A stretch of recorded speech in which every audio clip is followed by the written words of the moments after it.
Okay, we're live, Chair. Thank you very much. Thanks, and welcome everyone to the 24th of November meeting of the Powys County Council Governance and Audit Committee. Before I start, I'm just going to say we have a very, very full agenda today. I really do not want to foreshorten or limit questioning, scrutiny and assurance. But we do have a very full agenda, so if colleagues could keep questions concise and to the point, so that we can maximise the time we have available to get through this very important and heavy agenda. I'll take the first item, which is apologies. We have no apologies for the full meeting, but Councillor Ange Williams has advised that she will arrive a wee bit late, and Councillor Gareth needs to pop out to discharge other commitments, but he will return to the meeting. Can I move to she's in the meeting, Chair.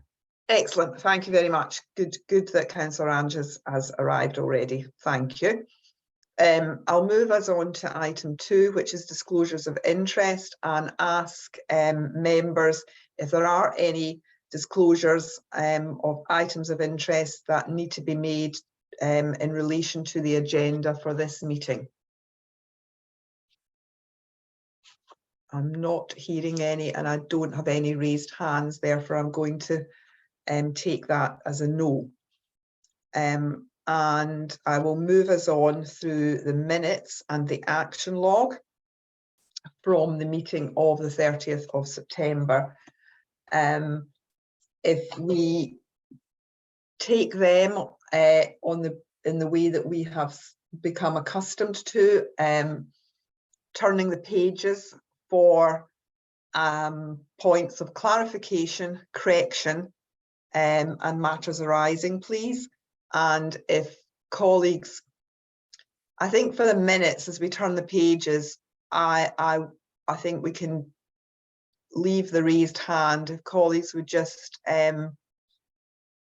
feel free to speak out as we turn the pages to raise any points of clarification, correction, or matters arising, please. So we're on page 1 of the minute, page 2. That I presume is page 5, is it? Of the page 5 of the actual pack. Yeah, let's go with the pack pages, John. That's a good shout out. Just a point, Head of Finance to provide an update to the Committee on Insurance Policies for members on outside bodies. Just to remind everybody, I have expressed concerns before that it would appear that members serving on outside bodies are not protected in the event of insolvency. This is a very complicated thing because the members serve on all sorts of bodies.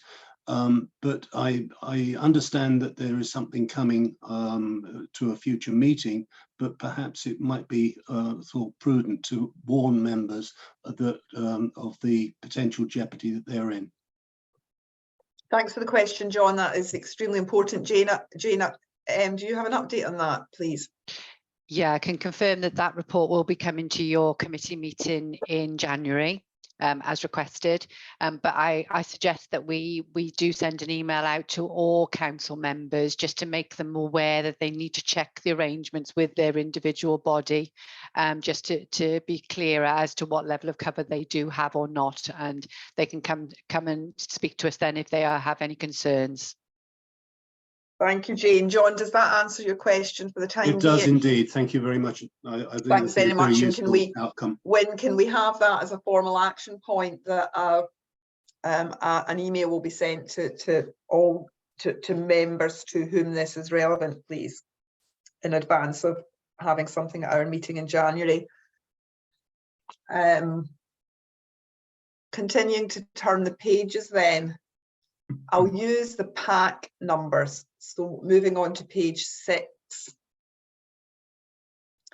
And just to note that we do now have a date in the diary for the committee to have a briefing on GCRE. Page 6 of the pack, page 7 of the pack. Yeah, once again, if I may, Chair. John, and then I heard another voice. Yeah, it's Pete, Chair. Pete Right, Do you want to go first, Pete? yeah, I don't mind. Yeah, thanks, John. It was on the one in relation to the housing risk and the compulsory purchase there that we talked about last time. I've continued to do some work on this for the properties that are in my ward, and been liaising with the head of housing, and there are a couple of other options that are available beyond compulsory purchase, which are an empty dwelling management order, and the council could purchase the properties for housing association or social housing. So there are perhaps a couple of other mitigating factors there to address that risk. Thanks very much for that, Councillor Pete. Would any of the officers like to respond to that, or no?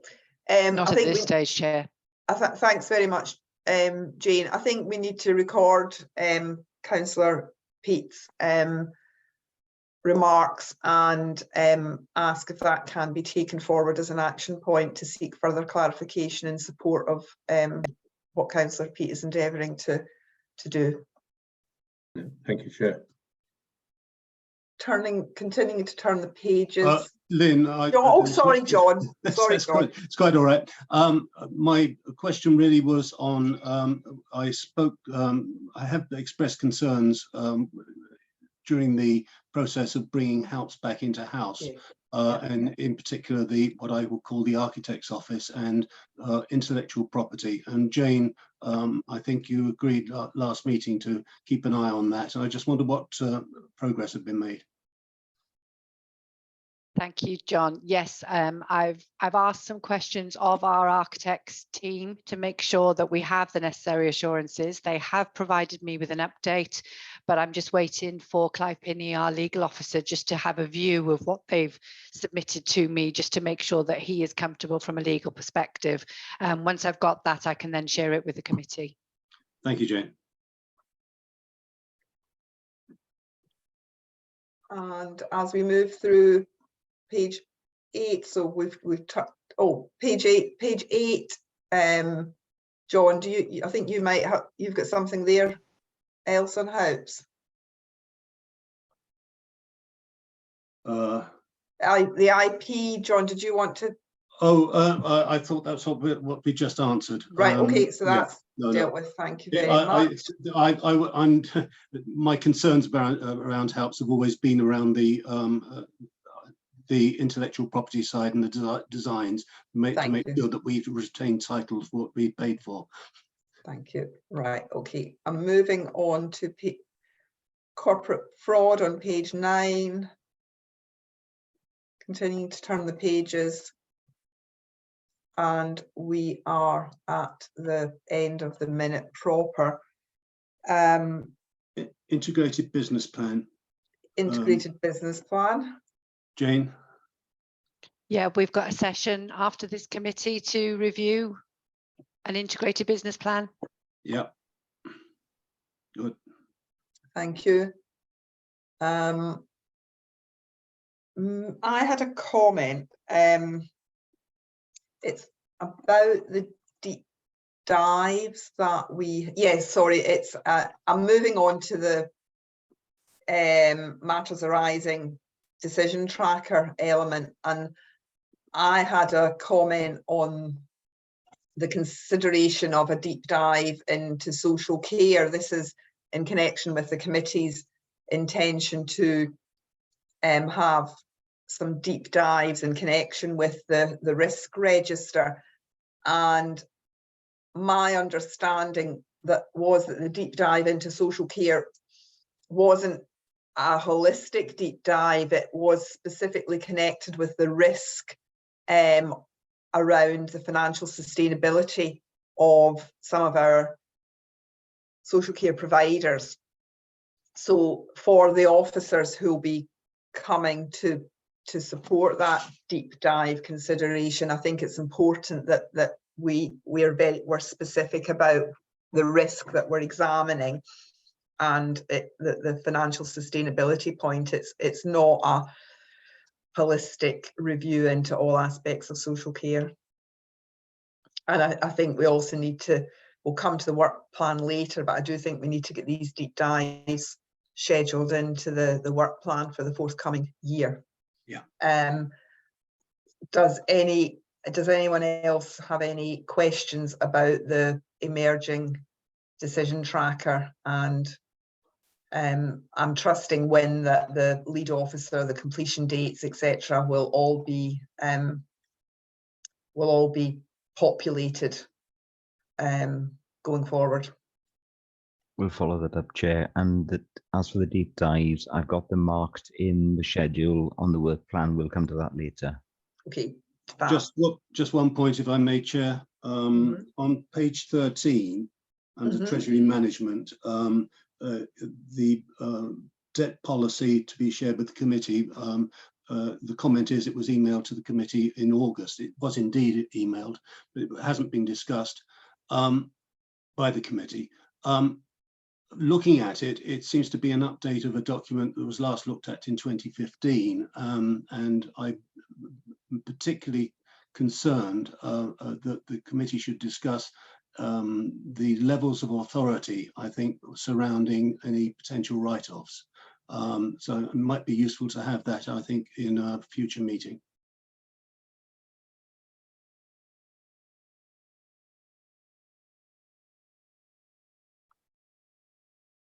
Have I frozen, or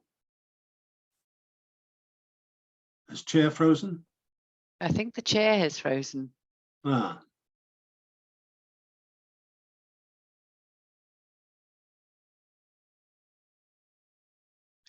John, do you want to just take over until she returns? Yes, I will. Would you, could you, have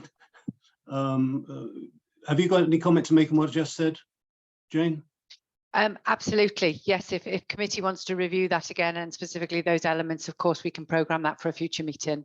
Yeah, indeed. I think it would be useful. Yeah. Right. No, I'm lost now. Where are we? Have we cleared? Anybody else got any points on the register for action register decision tracker? I don't see any hands. No. Well, let's move on then. The next item then will be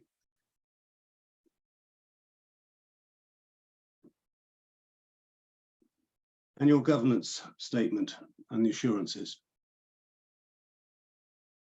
Who's taking this on? Chair, excuse me. I don't know whether whether you want me to introduce it as the relevant portfolio holder, Yeah. or I'm happy for one of the officers to do so, but it's entirely up to you. Please, Jane. Yes. Emma's got her hands up. Oh, so sorry. We've lost our chair, James. I can see, yes. That's happened to me in the past, and it's mortifying. Okay. Emma, did you want to say something? Yeah, Chair Leader, I'm happy. I've got a brief here ready to work through. Okay. That's helpful. Yes, please. Can I let Emma present, and then I'll comment at the end if that's your wish, Chair. Thank you. Thank you, James. Okay. Thank you very much. So the annual governance statement provides an account of the processes and systems and records the council has in place to demonstrate the effectiveness of governance arrangements during 21-22. The annual governance statement was brought before a small group of the Governance and Audit Committee earlier this year as part of the self-assessment that the Governance and Audit Committee gave assurance on, and that was subsequently approved by Cabinet and published in July of this year. So the statement is structured around the 7 SITFA principles and the SOLIS framework. A level of assurance should be provided for each of the 7 principles to indicate the extent to which the authority judged itself on its performance. In addition, an overall assurance level should be provided. So section 2.3 highlights the 4 rubrics for assurance level: substantial, reasonable, partial or none. 2.4, during the past year, modifications have been made to the annual governance approach to improve clarity. So additional use has been made of the sub-principles that underpin the 7 primary CIPFA principles, and the authority's governance framework has been removed into Appendix A of the document for ease of reference. In terms of the scoring, you'll see Principle A through to Principle F, we've scored that at substantial, and Principle G, reasonable. Overall, the level of assurance is identified as reasonable. And the reason for that is because we would need to go to the lowest level. So the fact that we've got Principle G at reasonable, we felt that we could not score overall the governance statement any higher. The governance framework evidences that the authority has in place robust policies and processes to support rigorous and effective governance. It's just you. I've taken over as chair. I'll try and get you back in. I'll ask Wynne to send you another link. I think probably easiest.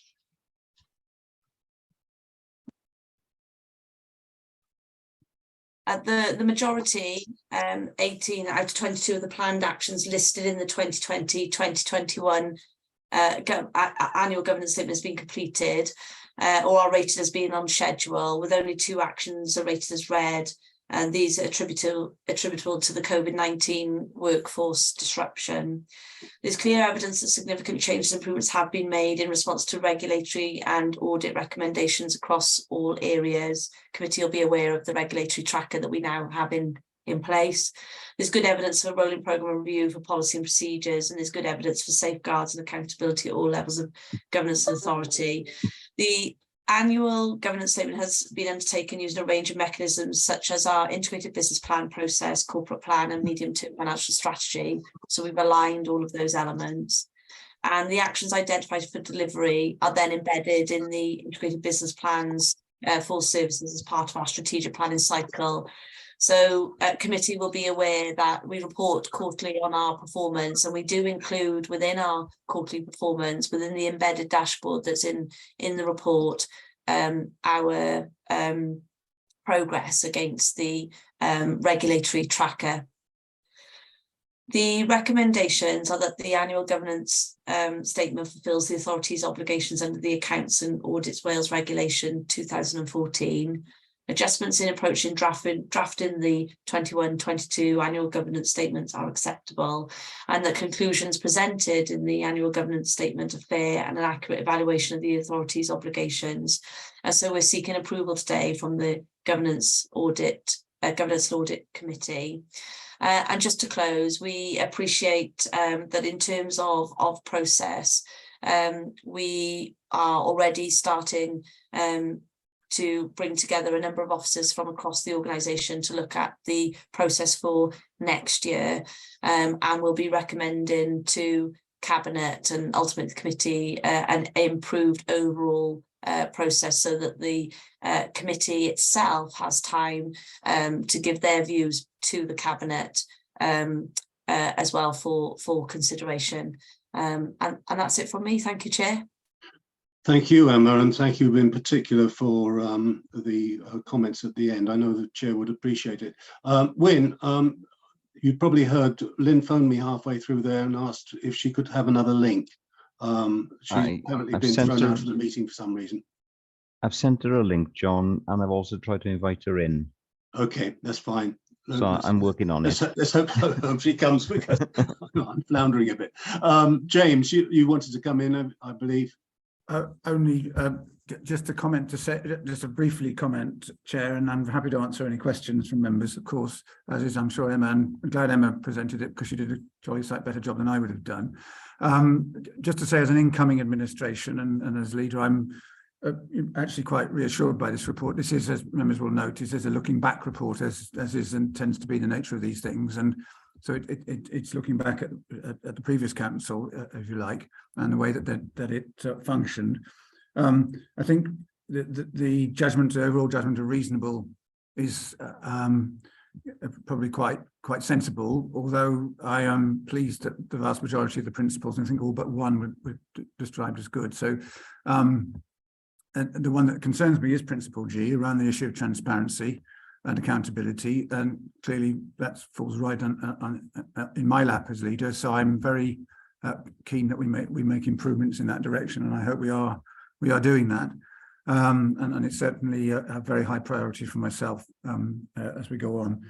Just as an aside, really, recent meetings of council leaders, finance officers and chief executives, there was considerable feeling within the room. This involved all the local authorities across Wales that it would be very helpful, particularly given the very difficult financial situation that we're all facing, if Welsh Government would agree to some degree of reduction in regulatory burden on local authorities.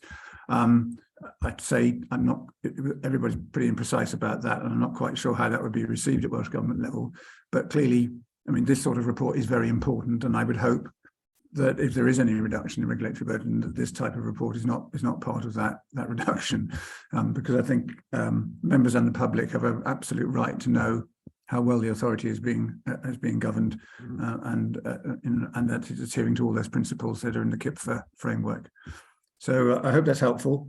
I think this is a pretty good report, really, but there is still obviously improvements to be made. So thank you very much. Thank you very much indeed, James.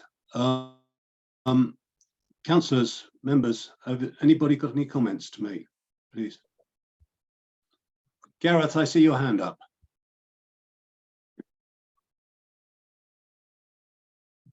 Gareth, you're muted. Yeah, can you hear me now? Yeah, I can indeed. Oh, sorry, Chair. Yes, just a bit of clarification, please, from Emma on revisions to the procedures. Just by way of background, Emma was quite right in saying that this paper in draft form came to the committee, albeit at a seminar, not a formal committee.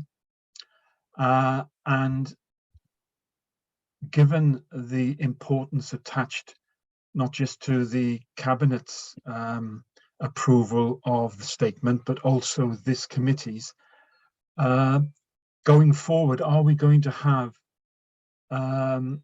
this loop which allows formal consideration by this committee of the statement in its proposed final form, and then, which we haven't got now, is if there is any substantive comment from the committee, how does this then go back through the loop to the Cabinet and the auditors?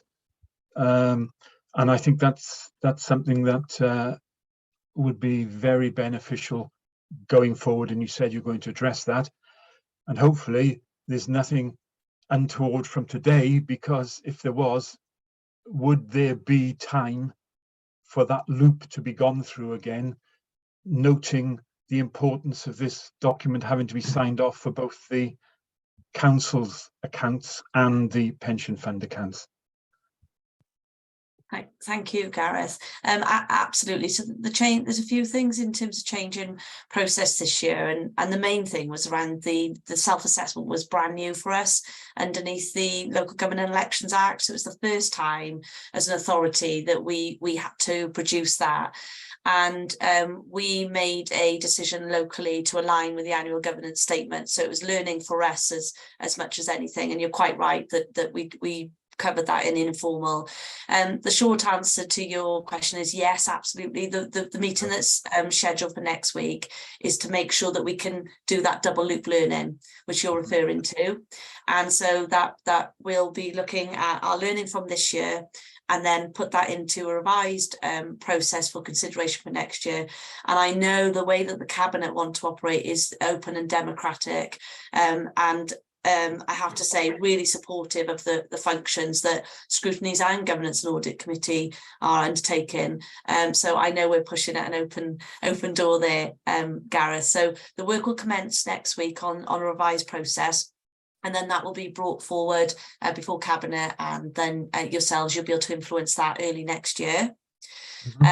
I think in terms of this year, we really do need to move forward with approving the statement on the basis that we need to align to take forward the accounts. I'm not sure if Jane would like to say anything there, but I can hand on heart say that in terms of the detail, we've been quite rigorous from an executive management team perspective, looking at the actions that we did put in the annual governance statement last year, and then looking at have we actually delivered on the actions that we set out, as well as being honest about those things that aren't actually delivered where we'd like them to be, which was the point around that principle G being reasonable.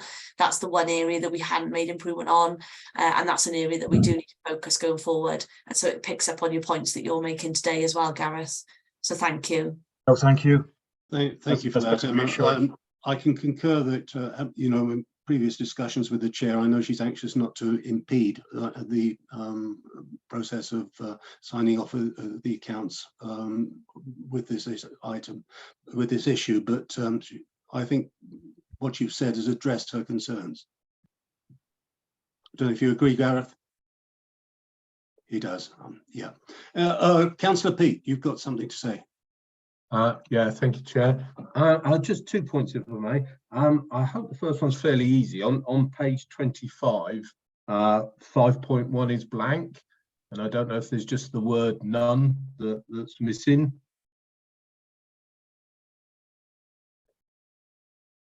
I would imagine so. Thank you. Well spotted. Okay, and the other one was it was just a bit of clarification for myself, I guess, around who actually determines the assurance level. So I suppose I was wondering what is the process around getting to that determination for that particular assurance level, and then who is ultimately responsible for deciding that's the right assurance level? Yeah, so in this year, actually the last 2 years, executive management team have spent considerable time working through this with the respective heads of service and the detail that sits under this. A lot of the detail is in the appendice, and we have a tracker as well where we collate the evidence. So we put forward for endorsement by Cabinet, and ultimate sign-off is here in the governance and assurance committee. So Cabinet have approved where we've got to, and they feel assured based on what we've put forward, and then ultimately the final approval is here.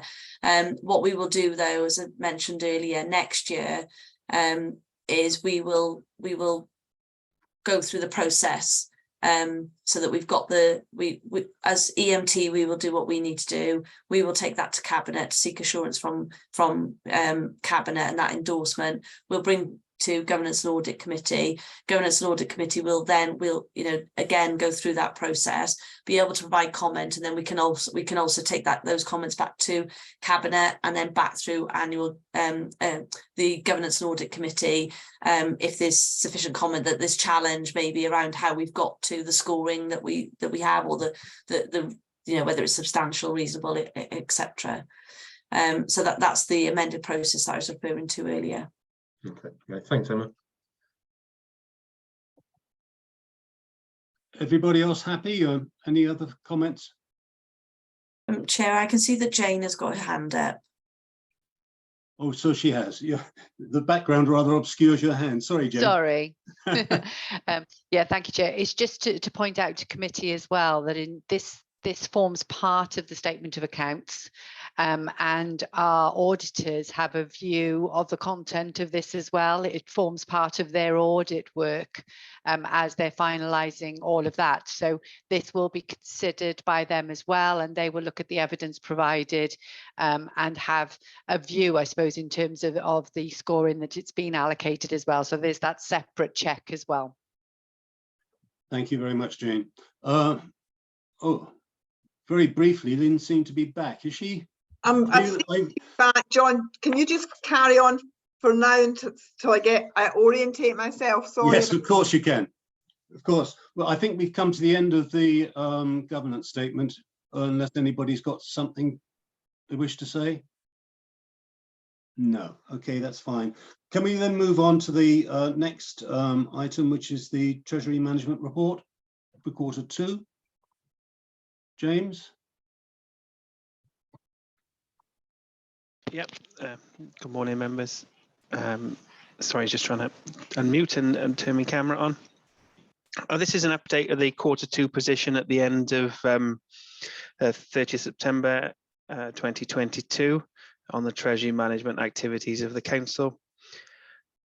As bank rate has continued to increase, there has been an increase in the short-term money market investment rates, and so far this year, we've just been holding any surplus funds to meet our day-to-day requirements, and that's earned us interest of around £180,000.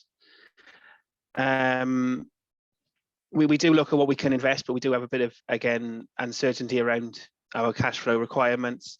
So we tend to keep it in these sort of temporary, mostly in our deposit accounts.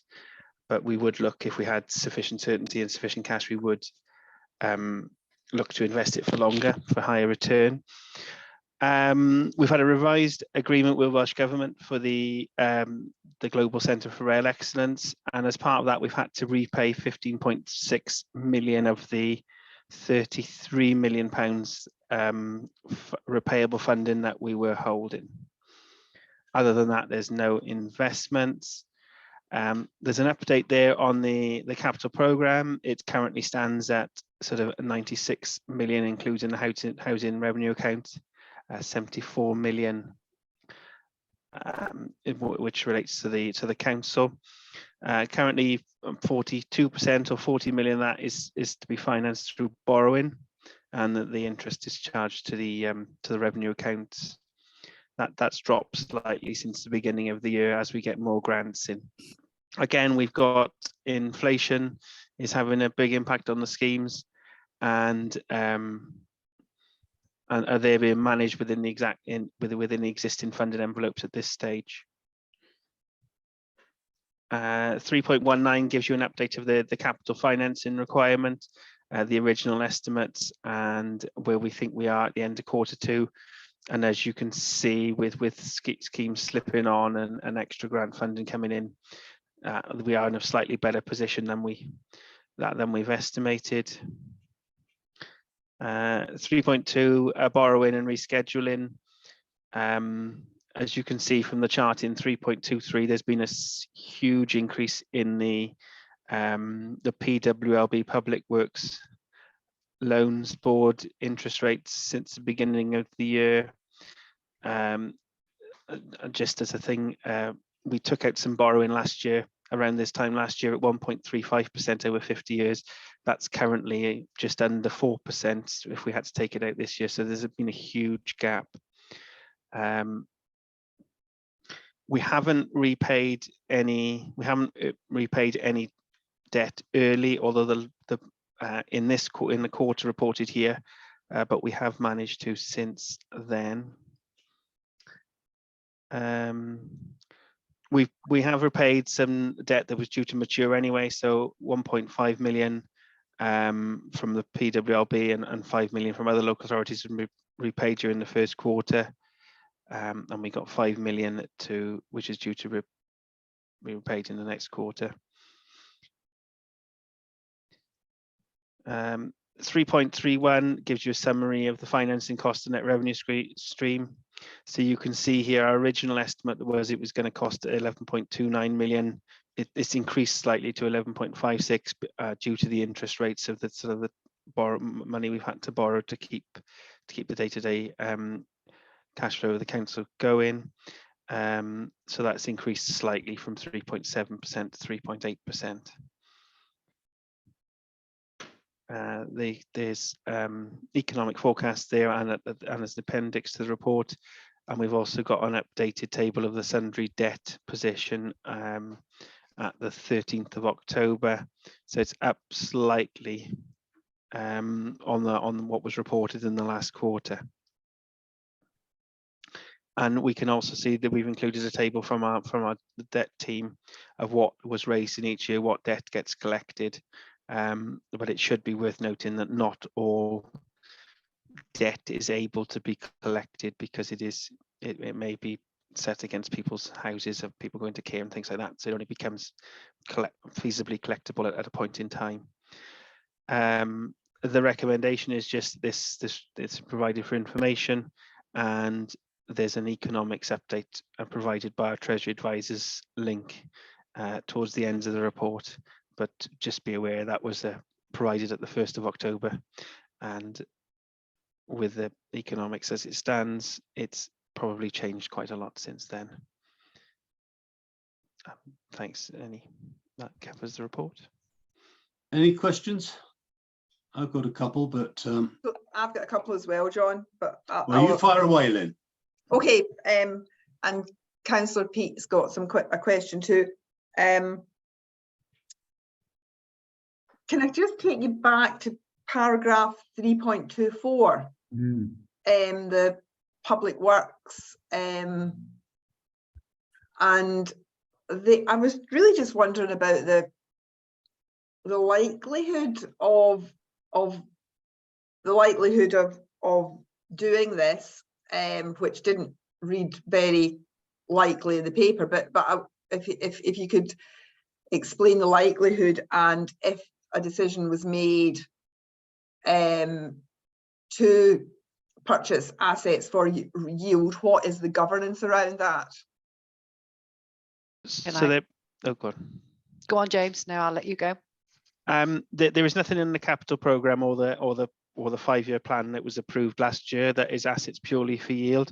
They would have to go through the capital governance process to be included in the capital programme, and at that point we would pick up if there was, and we would make that explicitly clear in there, and the implications of that on the rest of the capital programme. If we were unable to have PWLB from that, they would have to have some substantial yield for us to effectively deny ourselves access to the lower rate of borrowing that we get from the PWLB.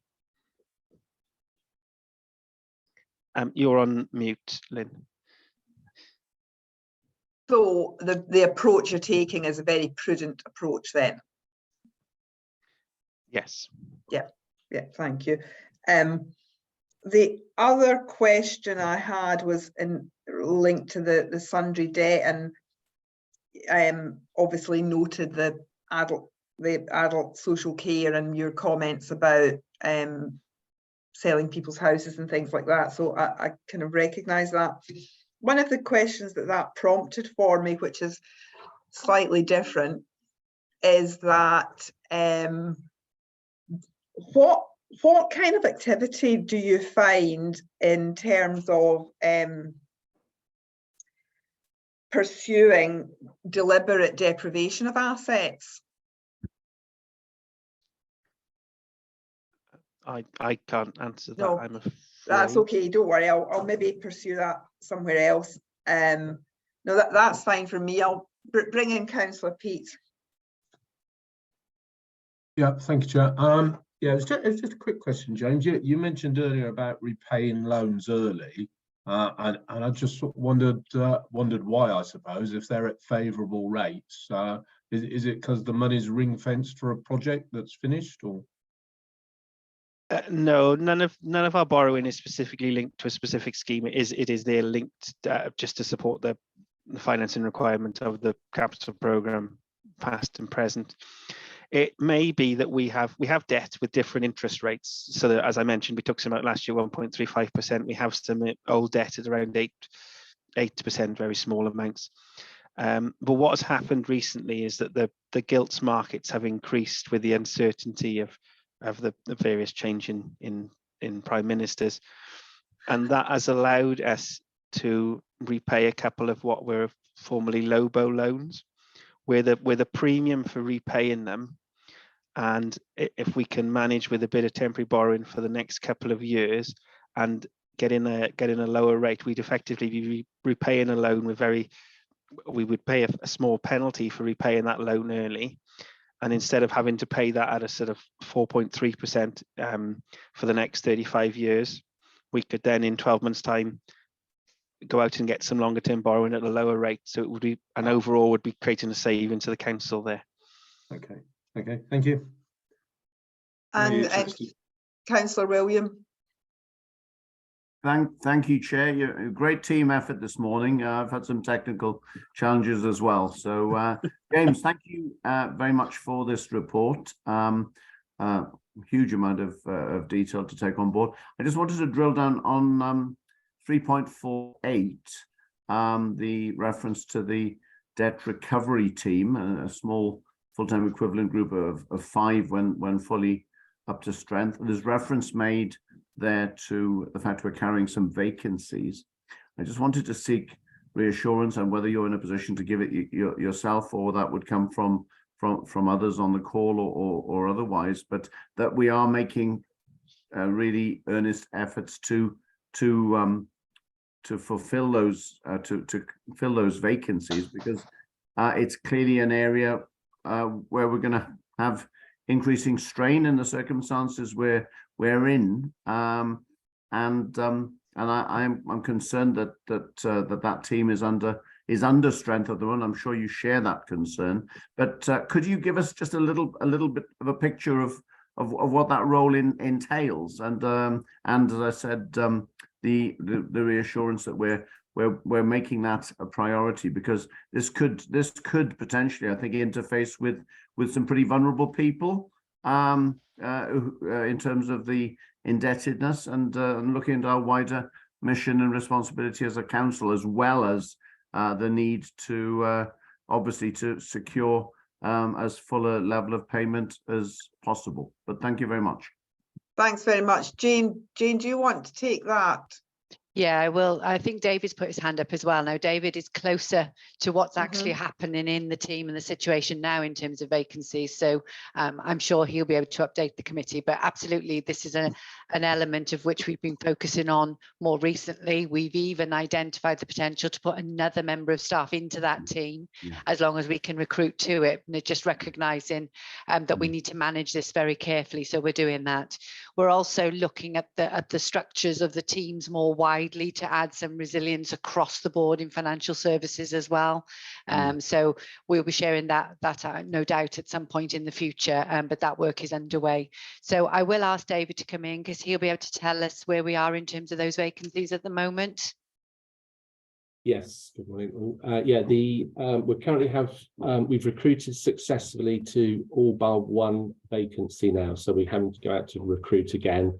But as Jane mentioned, we think we found funding for another post to increase the team, because for the obvious reasons that we've talked about. So obviously there'll be 2 vacancies that we're now looking to recruit to, but one of those is the extra post that we've just found funding for. So. Okay, I'm reassured by what you've just said, and by Jane's comment about boosting the team. But certainly, if we were long-term failing to recruit to this important and increasingly important function, I think we'd have more than one reason for being concerned. But I'm grateful for your comments. Thank you. Thank you very much, Councillor William, for your question. I'm going to bring in John, and then after John, Councillor Ange. Thank you, Chair. In those far off days when I was dealing with capital projects, I used to be pestered fairly regularly by the group treasurer to provide proper forecasts of expenditure by month. Is there anything we can do to make the situation more certain for the Treasury management in this aspect? Can I come in, and James may want to come in as well? I mean, the key to this is our project managers being on the ball in terms of monitoring where the projects are, when the spend is going to be incurred, where it's slipping, and then discussions with our finance team so that we can incorporate that into the profiles we have to be better placed in terms of cash management. So we have done some considerable training across many of the service teams to put that in place. And I don't, James may well want to come in and give you a bit more detail around that, but that's the way to address it, to get those managers up to speed. And I think just generally as well, the discussions we have across the whole council with our managers about the financial position, about all of the elements that they can help us with with regard to that as well. So we're doing a lot of work to improve that, John. Thank you. I would just like to say in my day, the boot was on the other foot. The controlling person was the treasurer, and the project managers had to work within the financial envelope that was provided to them. Perhaps we'll try a different approach. Yeah. James, sorry. Yeah, we do try and meet with them on a sort of a quarterly basis anyway, to make sure we get revised forecasts in, for especially because it's a huge impact on the revenue budget. It's not an easy time. Things are getting delayed. Certain elements of schemes are getting delayed and things, and it's quite difficult where they're multi-year schemes, exactly where they're going to hit. We could make numerous adjustments a year, and it's trying to find that the fine line between what we do, and we could make adjustments once a month, but then we'd be pulling it back 1 month and forward the other. So it's just that sort of fine line of making the balance. But we're not there yet. I admit that. Thank you. John, does that deal with your issue? It does indeed. Thank you, Chair. Thank you very much. I'll bring in Councillor Ange now, please. Morning. Thank you, Chair. My question is, it's a sort of a bit of an odd one, really, mostly because I've just been talking to our accountant, and I'm wanting to know, obviously, if we want everyone to keep working at home, we need to sort out the terms and conditions now on their contracts, because they cannot claim from now on anything back for working at home. Whereas we were paying expenses before for them. That obviously yourselves and HR are going to have to work on that to sort that out for them. So that's something that we need to look to put in to the budget in the next quarter, I would think, because it stopped from this time. It stopped from April, didn't it? Okay, thank you. Thank you, Councillor Ange. I see, Jane, you've raised your hand. Are you going to take that question, or perhaps Emma as well? I don't know. Emma may want to come in, but we have already sorted out those arrangements. So we've had individual conversations with every member of staff in our teams, and where anybody was receiving an allowance previously that's now not there and available to them, they have had the necessary compensatory payments and so on for any change in contractual obligations. So all of that, I think, has actually been done, and people, in terms of what they claim in terms of travel, that hasn't actually changed for them. Their bases, I think 1 or 2 may have been displaced by that, but in general, people would claim mileage from their nominated place of work, which would remain at County Hall or some of the other buildings. So they are still able to claim business mileage from that point. And obviously, if they live at distance from those locations, then their travel claims would be adjusted accordingly. So I think we've really got everything in place already. Lovely. What about members? Because we've been able to claim tax relief from working from home, but if we're not now working in the office, will we be able to claim any tax relief on that? Do you know? Because that will be our contract. You see what I mean? Will it be in our contract from now on? I'm not sure from a member's perspective. I don't know if Wyn can update me, but I don't think anything's actually changed for members. So I don't expect there to be changes in terms of tax obligations. Then that's with the individual for themselves to sort rather than the council. When are you able to answer that? I don't think there is any change. We've always classed members as home workers from day one, to be honest with you, because they're not like, well, they're not staff, so therefore they don't have a base. Their base is their home. Thank you. Okay, thank you very much. Does anyone else want to come in on this item, the Treasury Management item? Councillor Chris.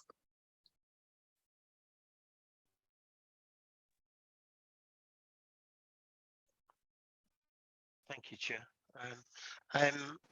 What I wanted to ask, and it was only that I noticed it as a little footnote to the table under 3.42. Under adult services, it has a number 2 next to it.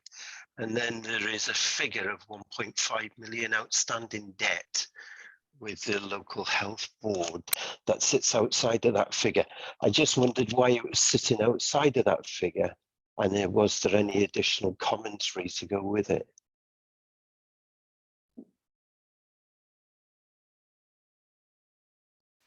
Jane, could you take that, or would James take? I think James is coming in. Yeah. Right, James, all yours.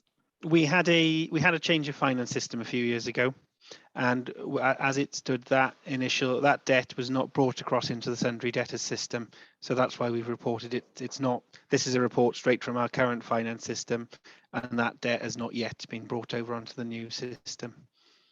Okay, that's purely why it's reported separately. Okay, thank you. Any further questions on this item? I had on page 151, which is the annex, I was really just going to call out the purchase cards. Resolvable errors seems really high, VAT recovery, and really just to seek a bit of assurance around the approach to sort of monitoring and managing purchase card use.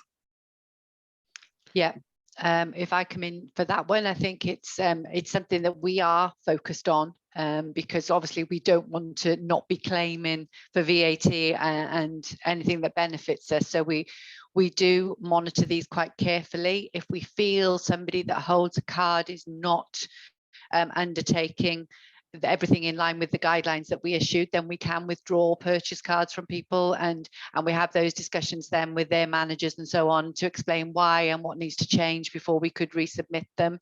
So we do have that. We're also, I think Ian is about to do a piece of work from an audit perspective on purchase cards as well. It is an area that we do routinely audit as well. So I think we have sufficient things in place to be able to monitor that.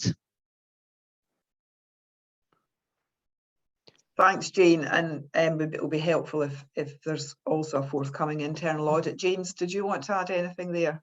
Yeah, and this is also in case we ever get picked up by HMRC for any VAT errors. This is a lot of due diligence we're doing on our side, that we're not over claiming. We don't have the documents in place, so should they ever come and visit, we will have at least have some proof that we are very proactive in this area as well. Whilst there is a loss of VAT there, these cards do have other benefits in processes and the like.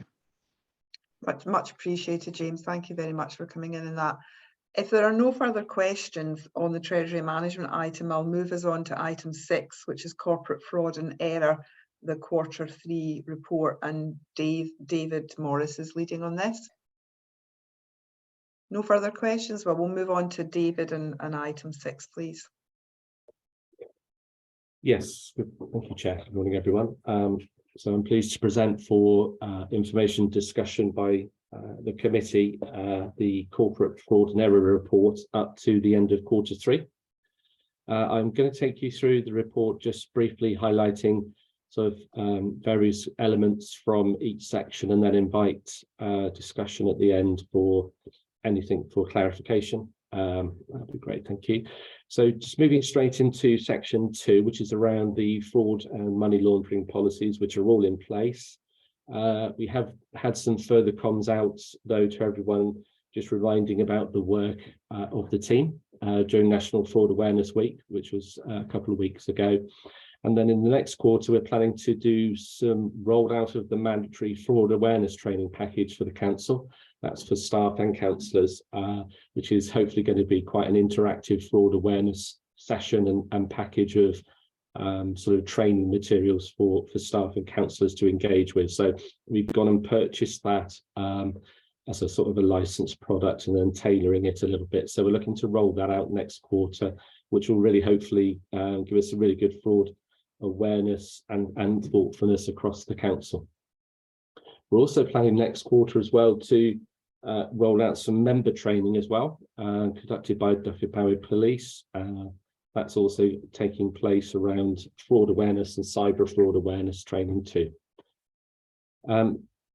Quarter 3 activity then in section 3. So this really gives us just a good, the committee, a good indication of the work and activity of the team across all different forms of fraud and error across the council.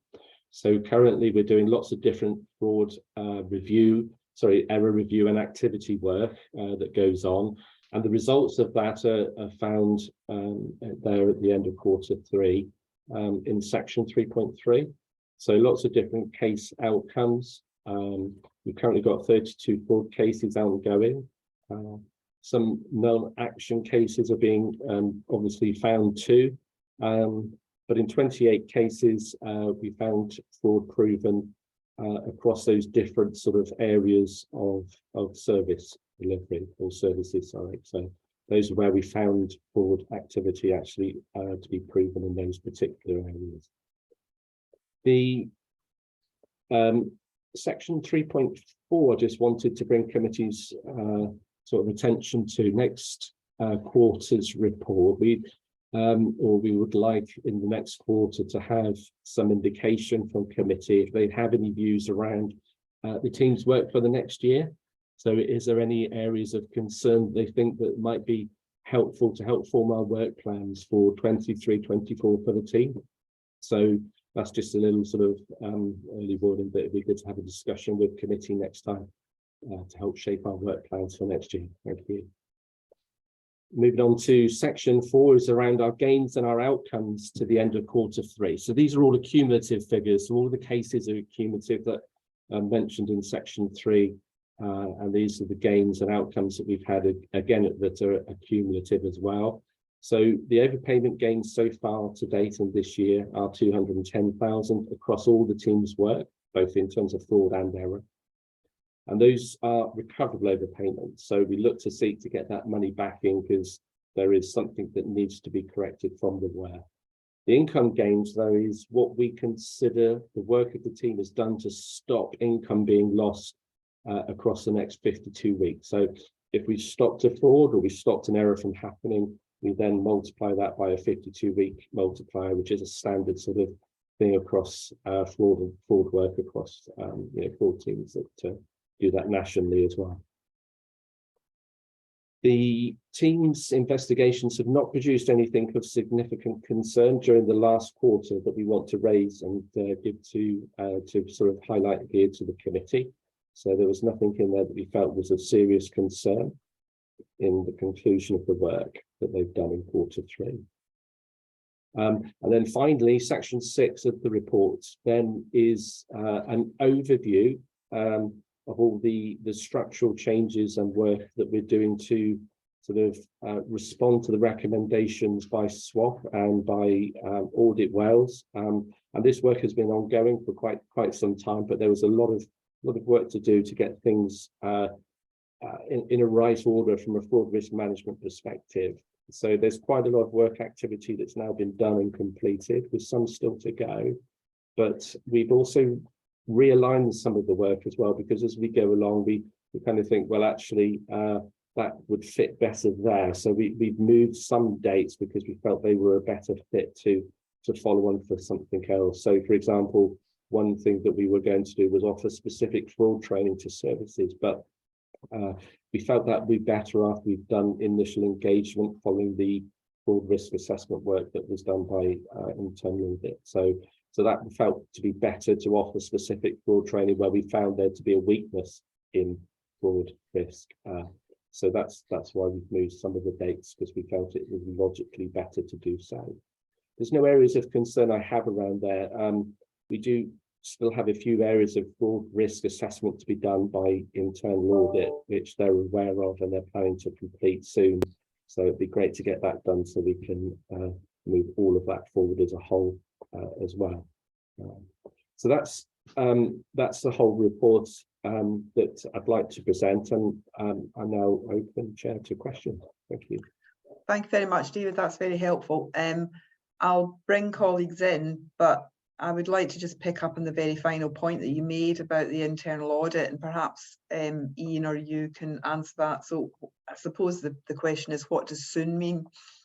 You know, the report says the work has not been completed in 4 areas, so it would be good to know what the scheduling is for that red item. Yeah, I don't know the dates for that. Sorry, I know that sort of Ian was talking about the fact they wanted to complete the baseline reassessment work, which they have now done for it, but then they were then going to move on to complete those 4 areas, but I don't have a date. I don't know if Ian is able to advise. Ian, are you able to cover this?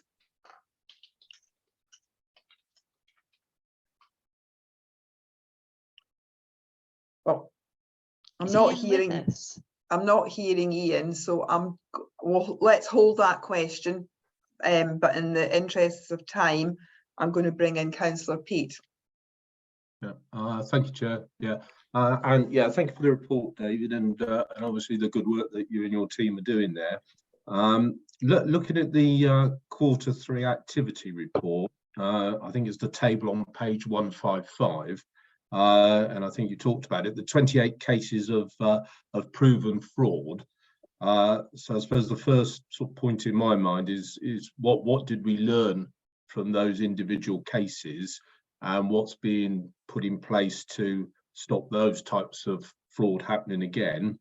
And then look at it, section 4, very good to see the £1.1 million worth of gains being made there, but that is quite a large figure, and it does just make me slightly wonder, or slightly nervous, as it could potentially indicate that there are some gaps in the controls framework. And as I say, it is quite a high level of fraud and error that appears to be going on. So again, linked to the first question, I wondered what are the learning points and actions being put in place to stop these happening again? Yeah, thank you. It's a very good question. What we've done is, as part of the improvements to fraud risk management across the council, is create what we call an investigation panel. So right through from start to conclusion of a fraud case, we now look at those and consider, are there any fraud risks that we need to be concerned about, and engage with the services over? Do we need to raise those with the section 151 officer if they're significant? So if there are recommendations, we are actually making those thoughts and those not decisions, but those sort of identifying of those issues at the end of the fraud investigation process. And then, because we've just started this investigation panel this year, the plan is then to incorporate those learnings into our workshops in the next quarter, or over the next 2 quarters, sorry, to then start developing some better fraud risk management in the service areas themselves. Okay, thank you, David. Thank you. Yeah, in terms of the other elements, sorry, in one sense, yes, it does seem a lot of gains and therefore of concern, but unfortunately it is a nature of this type of role and activity that we do find quite a lot of error or fraud, and there's not a lot we can do about that in some senses. But actually, if the overpayment gains were higher, okay, than the income gains, then that would give us a little bit more concern, because it means to say we're not identifying or stopping things earlier the fact that we're stopping things going forward, which gives us more service provision, and we're keeping the overpayment gains low, is helpful to see that actually that's quite a healthy picture for a council to be in, because we're stopping things from happening earlier and earlier as we go along and develop things. So it's actually healthier than it was a few years ago when the overpayment figure was quite high. I can't remember the figures, I apologise, but yeah, it's okay, but it also shows that we're doing things too that perhaps perhaps other councils aren't. So we are actually identifying these things as we go along as well. Is that helpful? Thank you very much. Thanks. Jane, is your hand up to come in the back of that?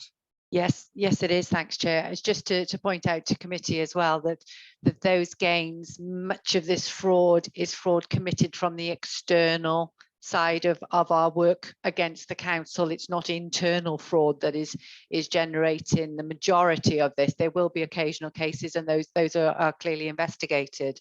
The other thing I just wanted to point out is that we are part of the South Wales Audit Partnership. We have routine fraud alerts coming through across that partnership. So if one authority identifies a particular or new type of fraud, it alerts all of its partners to that, so that we can be more vigilant and things are there. So I think there's a lot of work going on in the background here as well that you don't necessarily see, but obviously the outcome of it you do see in terms of those gains. Yeah. Thanks very much, Jane. That's really helpful. I'm going to bring in Councillor William and then Councillor Ange.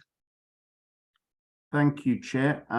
Thanks, David, very much for this report. I just wanted to seek clarity on what the timescale is of our addressing corporately the issues raised in Appendix 1, because there seemed to me to be a number of issues there that we could address and put right in short order as a good news story and good practice. The issue identified around updating the details for whistleblowing, for example, and also whether or not we as a committee could recommend to Democratic Services that they look to sort of ramp up the significance of fraud awareness training for members and appropriate officers, because obviously we're in a state where there's colossal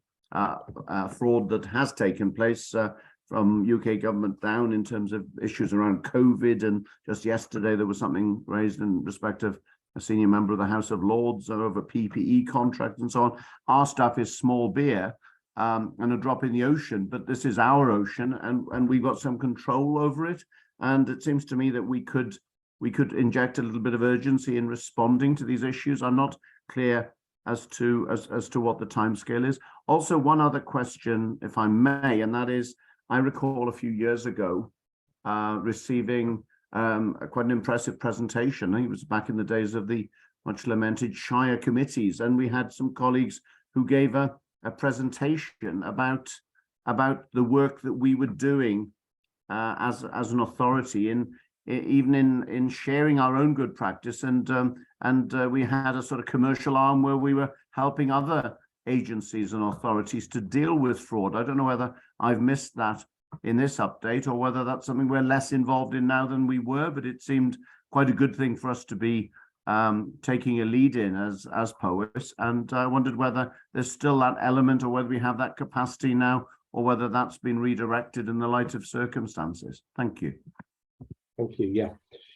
Sorry, to make it clear, the elements in the appendix are being dealt with in section 6. So the issues that we've highlighted in there that came out of the Audit Wales and the internal audit report. So yeah, they are all being dealt with right throughout the table in section 6.1. So you'll see all where we're up to and everything there. The actual issue numbers that they relate to in the appendix is on the right hand side. So what you see in the appendix is with, say, section item 1 or add 3 is being dealt with on the first line there. So yeah, that work there is actually directly related to it, I can assure you. So that is all being done. And structurally, therefore, we're getting in place a good risk management process as a result of that. I'm glad you raised about the sort of the work in the shires as well. My colleague Yvette, who's also on the call as well, I believe was the colleague that was running those presentations and updating councillors in those meetings. And yeah, we do plan to do a little bit more work at an appropriate point. We felt it was a good opportunity to get Duffield Police in to give a fraud awareness training, but we're certainly planning to do a little bit more as well, and Yvette will definitely be involved with that because she's great at it and really presents it very well. So definitely the commercial work, yeah, we were delivering some commercial services fraud wise to other councils. That has paused during COVID and cost of living, but also because the work we were doing, it was in an area where they've been undergoing a transformation of structurally of all the authorities. So we had some really good work going on with 4 or 5 councils in England, but they were all coming together under reforms. So that work has stopped and we've pulled back from that.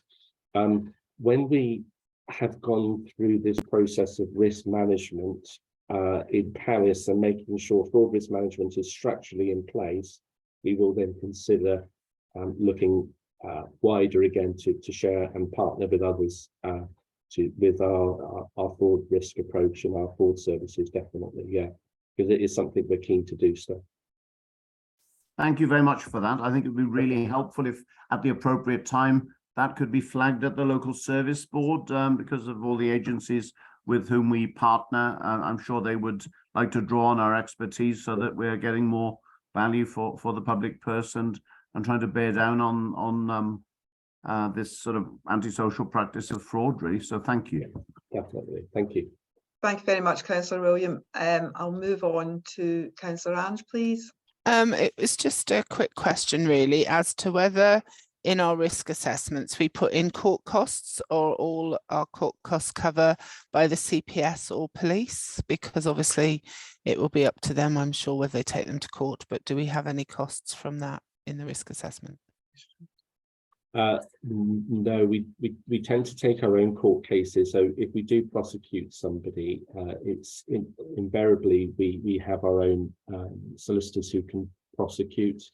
So we do put court costs in for those to be covered if we take a case through to prosecution. Very rarely do we use a CPS. Okay, thank you very much. Okay, thank you. Thank you very much. Are there any further? Oh, John, I can see Councillor David and then John.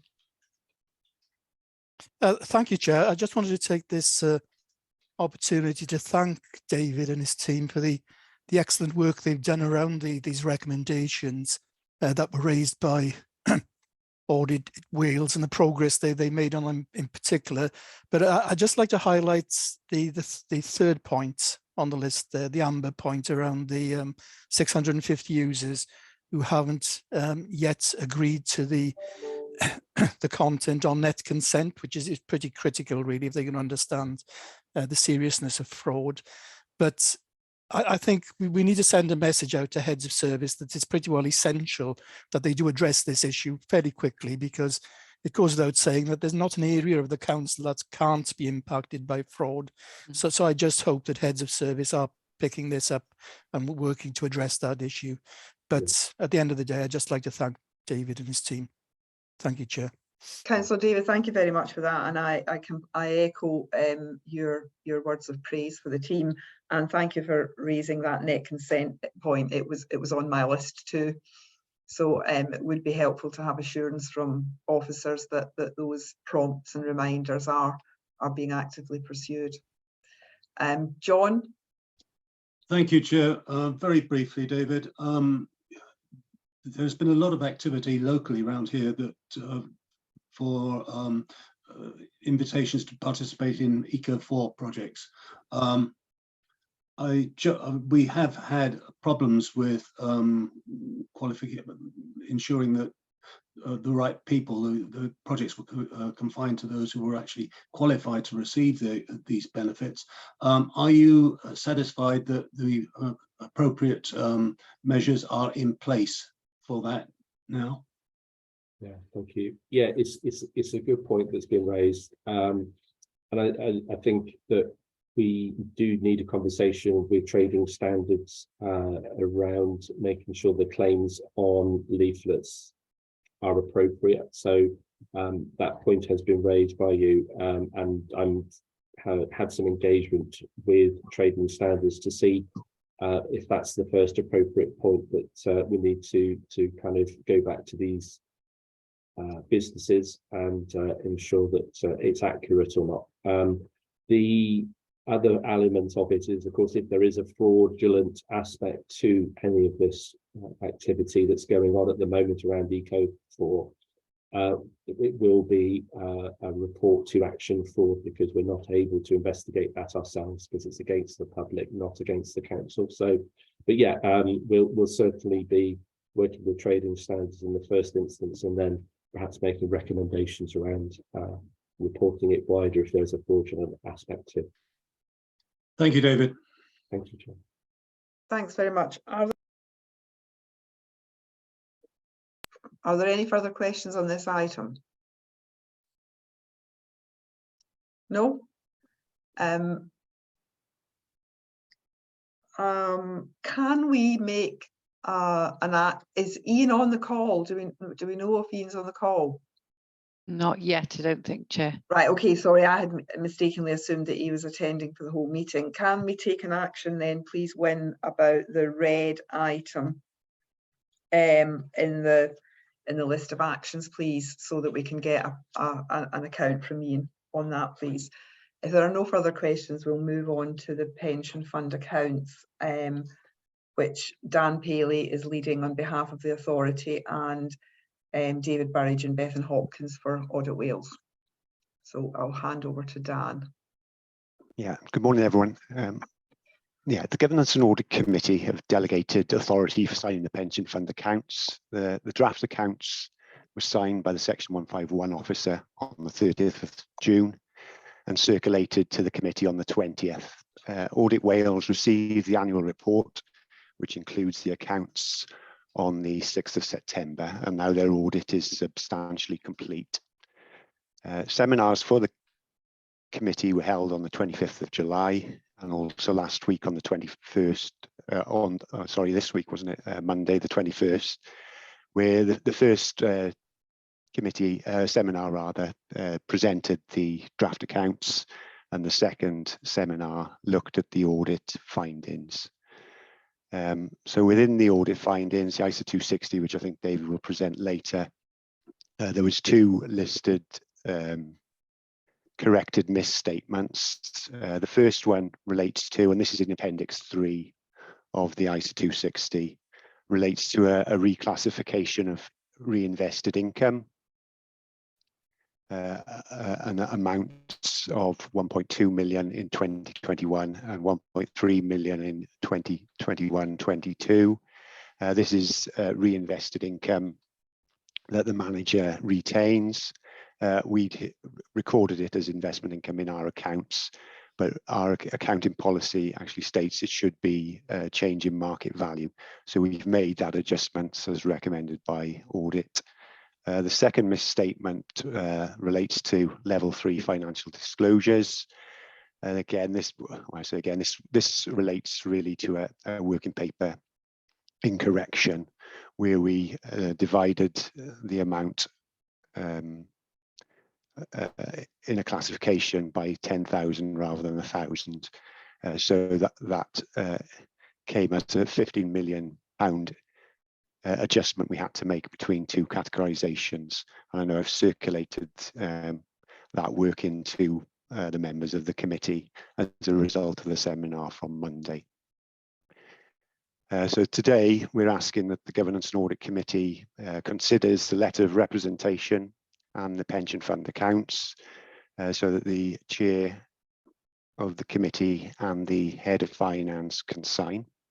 Once signed, we will then take the annual report, which includes the accounts, to the Pension Investment Committee today, and that will, or later on today, hopefully, and they will then hopefully approve, and we can then publish the annual report by the 1st of December. So I'm happy to pick up any questions. Thank you very much. Thanks very much, Dan. I'll open the floor to questions from the committee, please.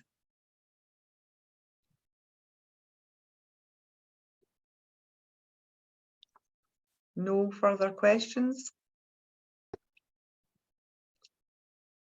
I think, Chair, if we consider the ISA 260 report via Dave, that may, I would suggest, I would hope that will probably stimulate more questions in terms of the content of that as well. Right, okay, so we'll move on to Audit Wales colleagues and move on to Audit Wales colleagues and take the ISA 260. Thank you. Thanks, Jane. Okay, thank you, Chair. Yeah, so our report is on page 245 of the pack. This is our audit of accounts reports on the pension fund, which is also known as the ISA 260 report.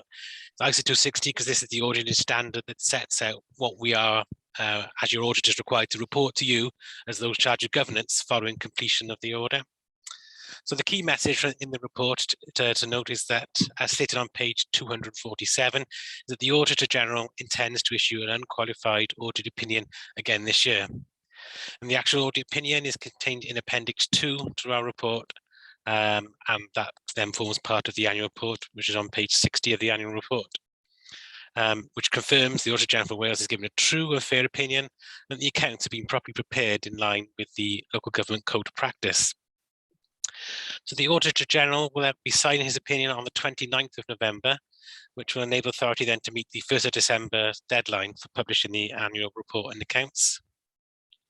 Looking at the details, some of the details in the report, the auditing standards also requires to inform you who the engagement lead for the audit is, which we did when we presented the audit plan back on the 29th of July. However, I need to bring to your attention that we've had a change of engagement lead quite recently. And so in the ISA 260 on page 248, it confirms that Derwin Owen is now the engagement lead, replacing Claire James. Darren is an experienced engagement lead. He's worked on a lot of local authorities and pension funds, I'm sure, in the past. And I'm sure you will obviously be meeting seeing Darren here in due course in the future.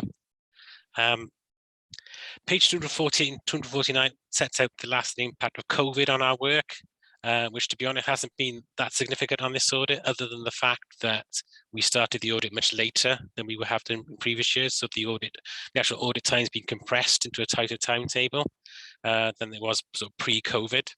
At this point, it's worth acknowledging the help and support we've received from the Powys finance and pension teams to help us get this audit over the line in a sort of shorter time, which obviously we are very grateful for. Appendix 1 to the report is the letter of representation, which contains the representation we asked for from on all our audits. There's pretty much, these are standard representations, nothing specific I need to bring to your attention there. I'd say they're the same for most of our audits.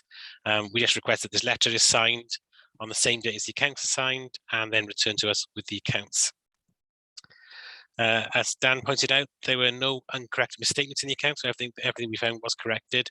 And the Appendix 3 does contain some of the bigger adjustments that were made. I think I should point out the fact that none of the amendments resulted in a change to the net assets of the pension fund, which is probably quite important, as they were all presentational issues only. Dan has outlined some of the changes. I just wanted to the second one on there in the appendix, note 20B, Dan's referred to the adjustment of 15076. There's a rogue 14265 which shouldn't have been in the report, so I apologize for that, and I will have that taken out, the final version, and send that over. But yeah, that's I think that's everything. Happy to take any questions. Thank you very much. Thanks very much. Questions? John, coming in first. Yeah, a couple of points, if I may. there's been considerable disruption to not just our authority accounts, but the authority accounts nationwide through revaluations. Can we be sure that the revaluation dilemmas that are currently being bounced around in audit are not affecting the pension fund accounts, please?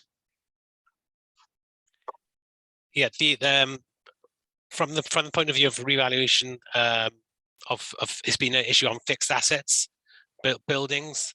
So that's where it's been a real big issue relating to the to the main authority accounts. Pension fund accounts. There has been some fluctuation in markets. Obviously, the gilt market changed quite a bit, and it was something we considered during the audit. I think gilt market prices fluctuate quite a bit, and they've sort of stabilized since. There's not such an issue. I mean, we recognize the fact that there's always fluctuation in markets, and we took the view that there's nothing. It wasn't that significant impact. So yeah, I would say there's nothing for the pension fund, and I think you'll find that across all our pension fund audits. We did have to consider whether there should be a post-balance sheet event or at least a note relating to it, and I think we've taken the view across all of them that that's not the case. I think the exposure the pension fund had was not that significant anyway. Okay, Jane, as Section 151 officer, can you confirm you're happy with that? Yes, I can, John, and I think we've got we asked our advisors very quickly when the market disruption started. We wanted assurance from them, particularly around the impact of inflation and the more general economic climate that we were seeing, and whether it was affecting our investments. It will, of course, affect investments to some degree across the board, but for us, we felt that the impact is less likely just because of the diversification that we have in that fund, and that's the reason for having that diversification. And you'll also recall that we did take out an equity protection strategy several years ago, and much of that remains in place. So again, that added an additional layer in terms of softening the impact of the turmoil that we've all seen. I think from a fund's perspective as well, we've taken some strategic steps to manage the impact of market volatility. We've transferred around 30 million from some of those more higher volatility multi-asset credits to some absolute return bonds. So that has taken out some of the potential impact of that. We've got that wider equity risk management strategy, as I said, and 10% of the fund is allocated to infrastructure and private debt, as identified in our investment strategy, where there's a lot of detail in there, obviously, and that has protected and provided some protection to a degree by investing diversely again through protected equity, hedge funds and absolute return bonds. So the diversification that we have and the strategy that we take has really helped us to limit the impact from the turmoil that we've seen over the last few months. Thank you for that. Jane, there's one other query on a different tack, really. I believe this year we had the triennial actuaries revaluation. Can you give us some timescale when we might be seeing the results of that, and in particular the impact of it? Yeah, I mean, the impact will only be confirmed in March. So it takes this period of time is where that is being looked at by the actuary. They are well ahead in terms of the work around that. Myself having ongoing conversations with our pension manager, with the actuaries around the individual employers in the fund, because it will impact differently on each employer. And I think we're relatively comfortable in terms of what we will see for the council in terms of its contribution rate. We haven't got the figures confirmed yet, and we're not able to share any of that information as yet. But I think it's going to give us a favourable opportunity. Thank you. John, Jane's answers satisfy your... Absolutely, yeah. Thank you. Thank you very much, John.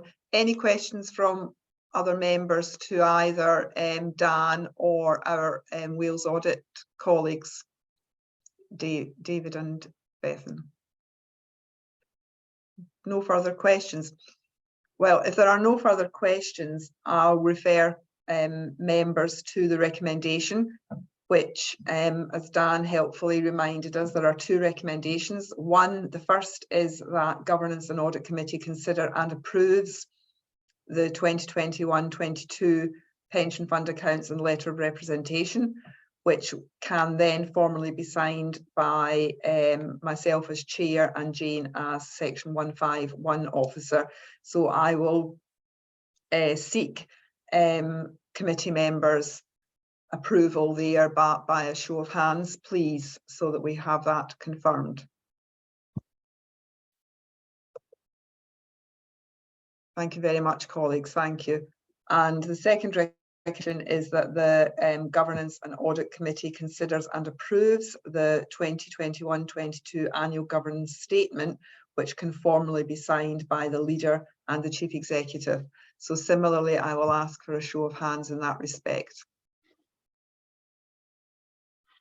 Thank you very much, colleagues. Thank you.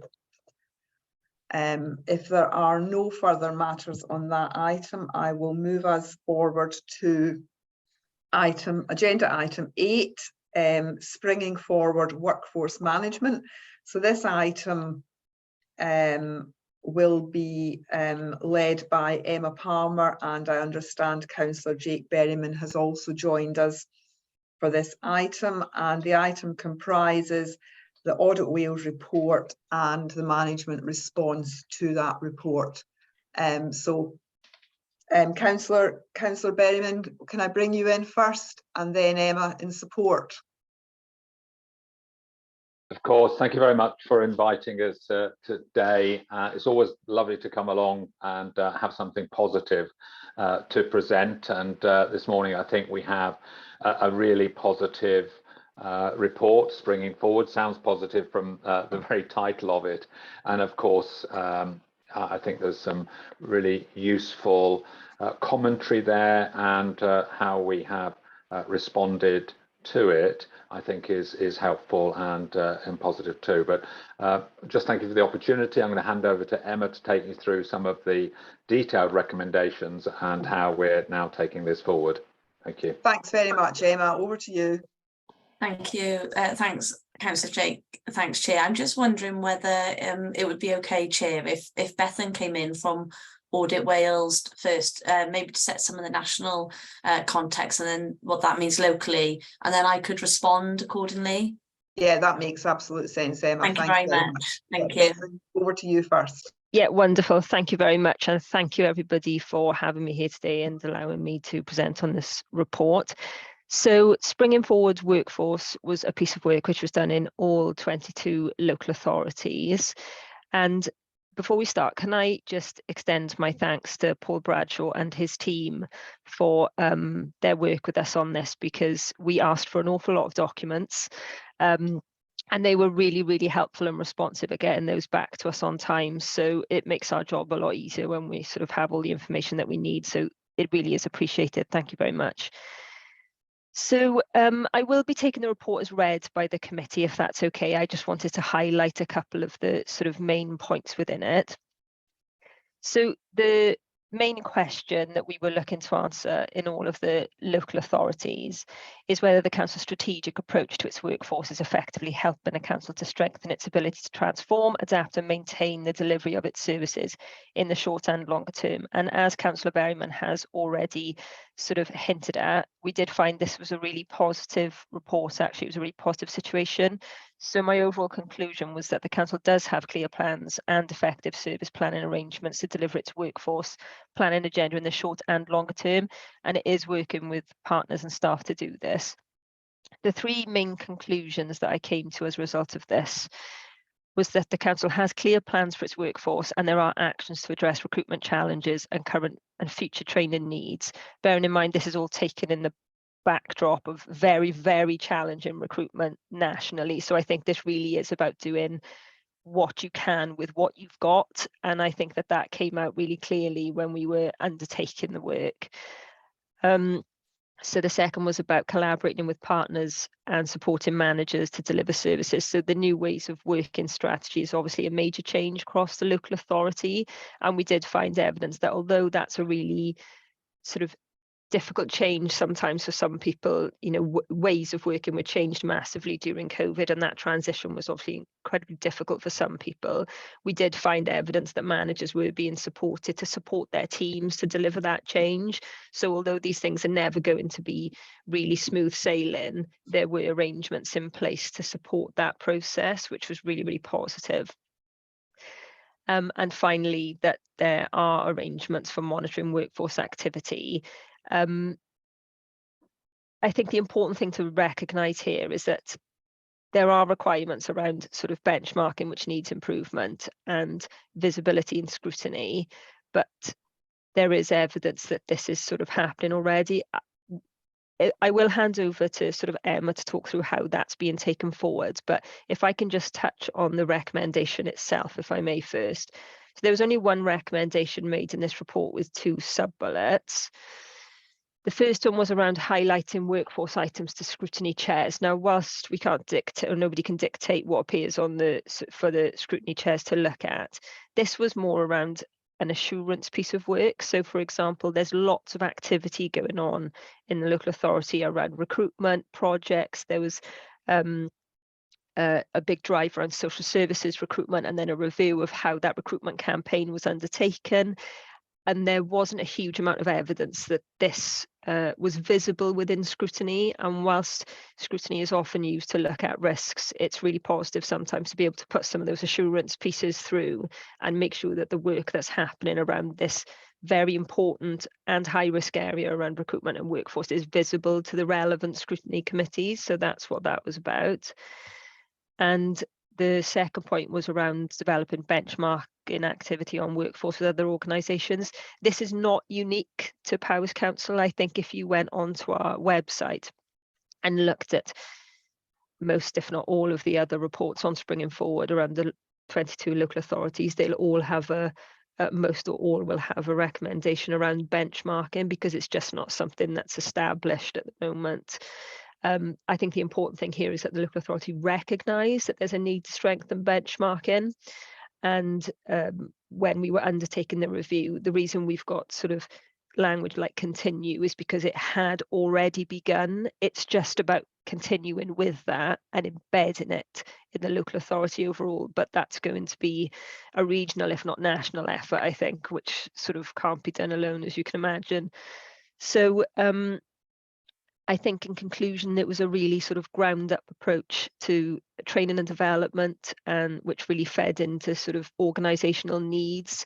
So the training needs analysis, which is undertaken every year in each service, is really helpful to inform that bigger picture and corporate approach around training and development, and then looking towards your sort of future demands and needs in Powys, and what that local authority workforce will need and look like in the next 5, 10, 15 and 20 years. And there is evidence that that is happening, absolutely. So yeah, as Councillor Berryman said, a positive report from us. Nothing is perfect, there are areas for improvement, but overall I think it was a good report. So I'm happy to take any questions, unless you want to pass over to Emma first. I mean, as we always say, these reports are not, we've done our piece of work is finished now. It's very much around those next steps, looking forward and what's happening in the future. But I'm happy to take any questions. Thanks very much, Beth, and that was really helpful commentary, and it is it's great to have some positive reports, because inevitably audit committees quite often are dealing with the other end of the spectrum.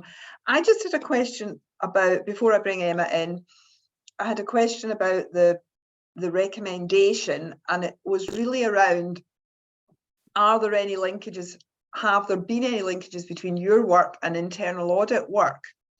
Because what was in my mind specifically was internal audit have done a series of audits on the highways function.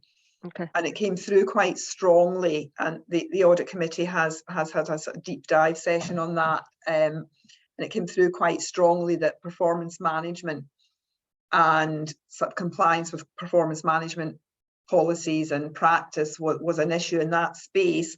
And so it just made me think when I looked at that recommendation, had there been any links made?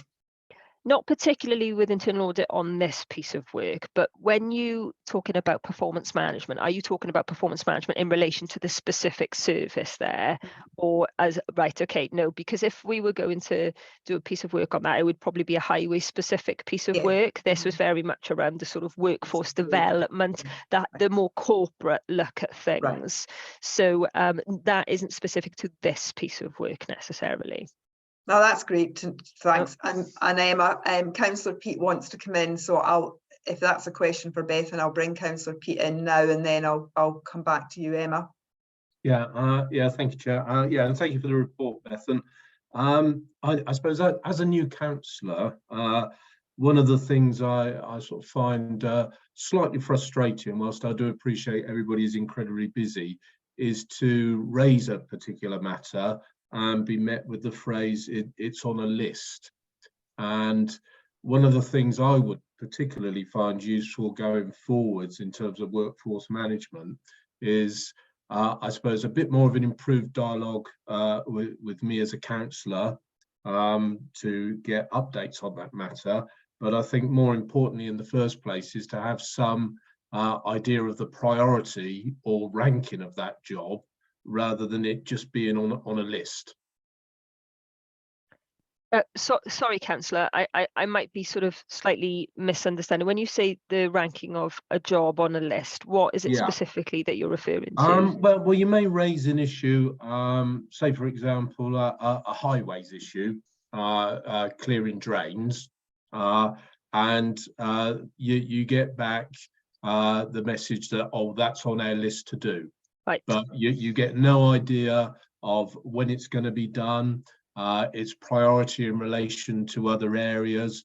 So it sort of disappears then, and a lot of time, I guess, to a degree, may be wasted with either me chasing the relevant person and adding to that person's workload, etc. Whereas if we had some idea of the priority or the timescales of when that could be done, that would be most useful.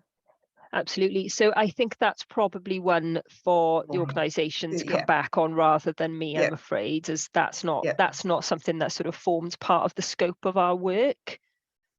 Thanks, Beth, and thanks, Councillor Peat. I'll just alert Emma, if Emma could perhaps address that when Emma responds. And Gareth Hall wants to come in, so I'll take Gareth and then I'm going to go over to Emma. Thank you. Yeah, thanks, Chair. A question of Bethan, who highlighted the state of the labour market and demands in social care jobs. You said this was consistent across all the local authorities, an issue across all local authorities in Wales. I know Powys is doing its own bit, but what can be done nationally to increase the size of people coming in and promoting social care as a career for school leavers, graduates, women returners, early retirees? Does Audit Wales put anything to the Welsh Government when it draws this consensus, these issues right across Wales? Because and the other thing is on the benchmarking, there's been a turnover at a senior level in the council in this area. There's quite a lot of movement within local authorities in Wales. And does the benchmarking cover the issue of, I don't know, I don't want to describe it as poaching because people apply for these jobs, but are people attracted by higher salaries for similar jobs? Thank you very much. Bethan, before you come in, forgive me for cutting across you. But Gareth, the main organisation in Wales for promoting the social care workforce is Social Care Wales, which is an agency of Welsh Government, and they have a specific remit to promote and regulate the social care workforce. So I'm assuming that the main place for that activity and action and liaison with Welsh Government policy would be that Social Care Wales forum. And I'm assuming as well, Beth, and correct me if I'm wrong, that organisation will come in the audit remit of Audit Wales. Therefore, there may be something there.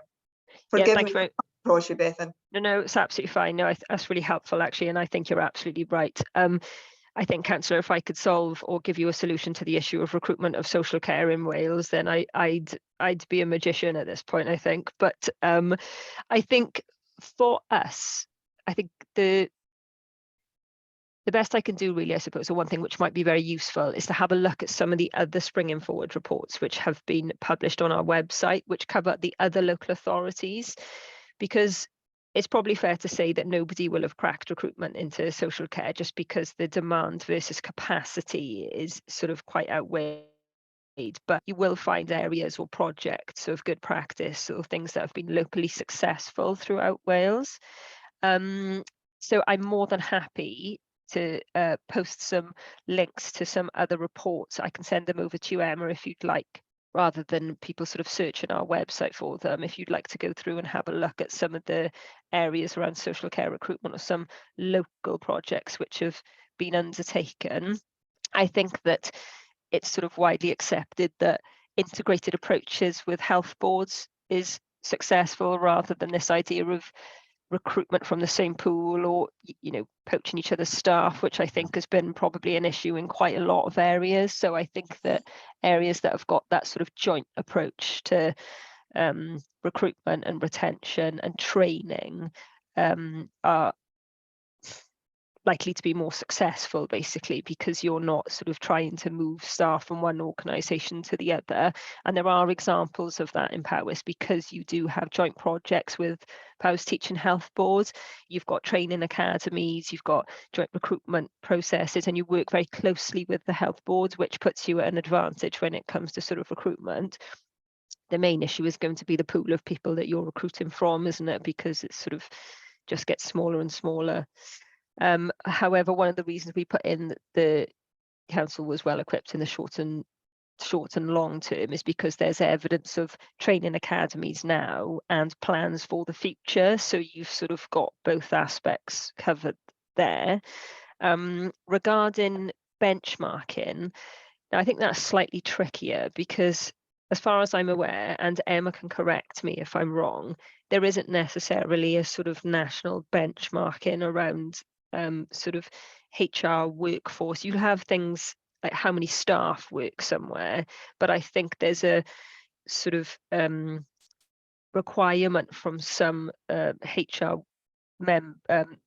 staff members to have a more sophisticated benchmarking data to be able to sort of look, how many HR officers have we got compared to this local authority? How much training is put in place compared to this region? So I think I understand that's part of the work that Paul Bradshaw is doing at the moment, to try and develop some of those more sophisticated benchmarking measurements to really gather good data and look at sort of local, regional and national approaches.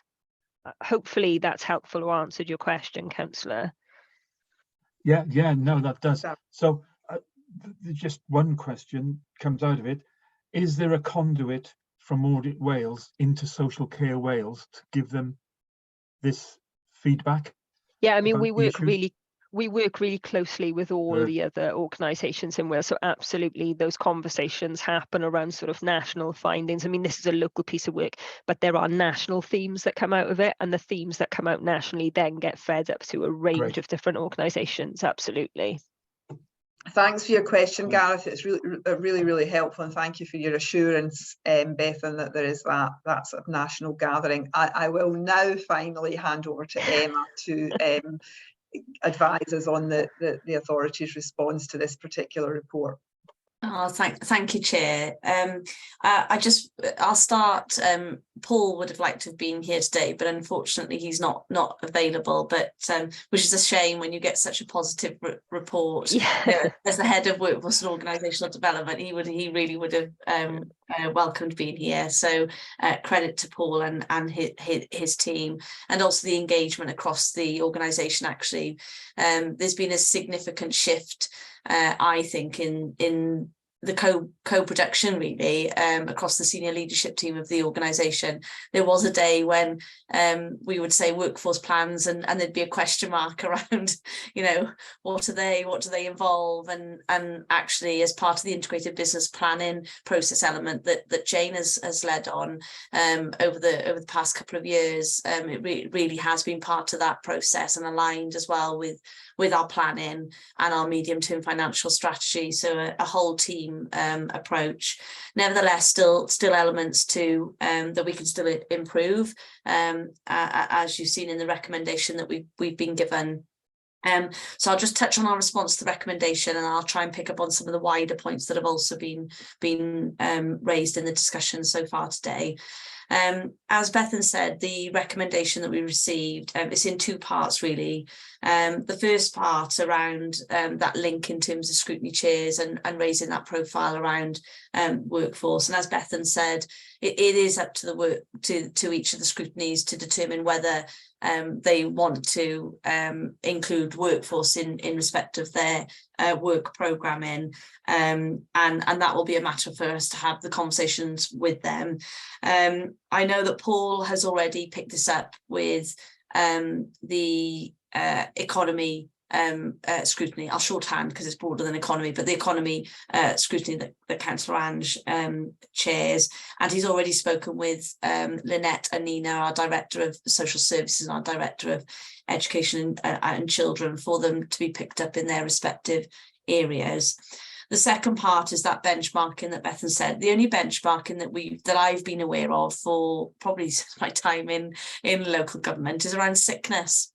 And full-time equivalent days sickness, but you know, we can do better than that, can't we? I'm really quite keen that we lead the way in this. So Paul, absolutely, he's volunteered to lead an all Wales group actually, and look to develop the benchmarking. I've shared some indicators that I would like to be included and for us to use as an organisation.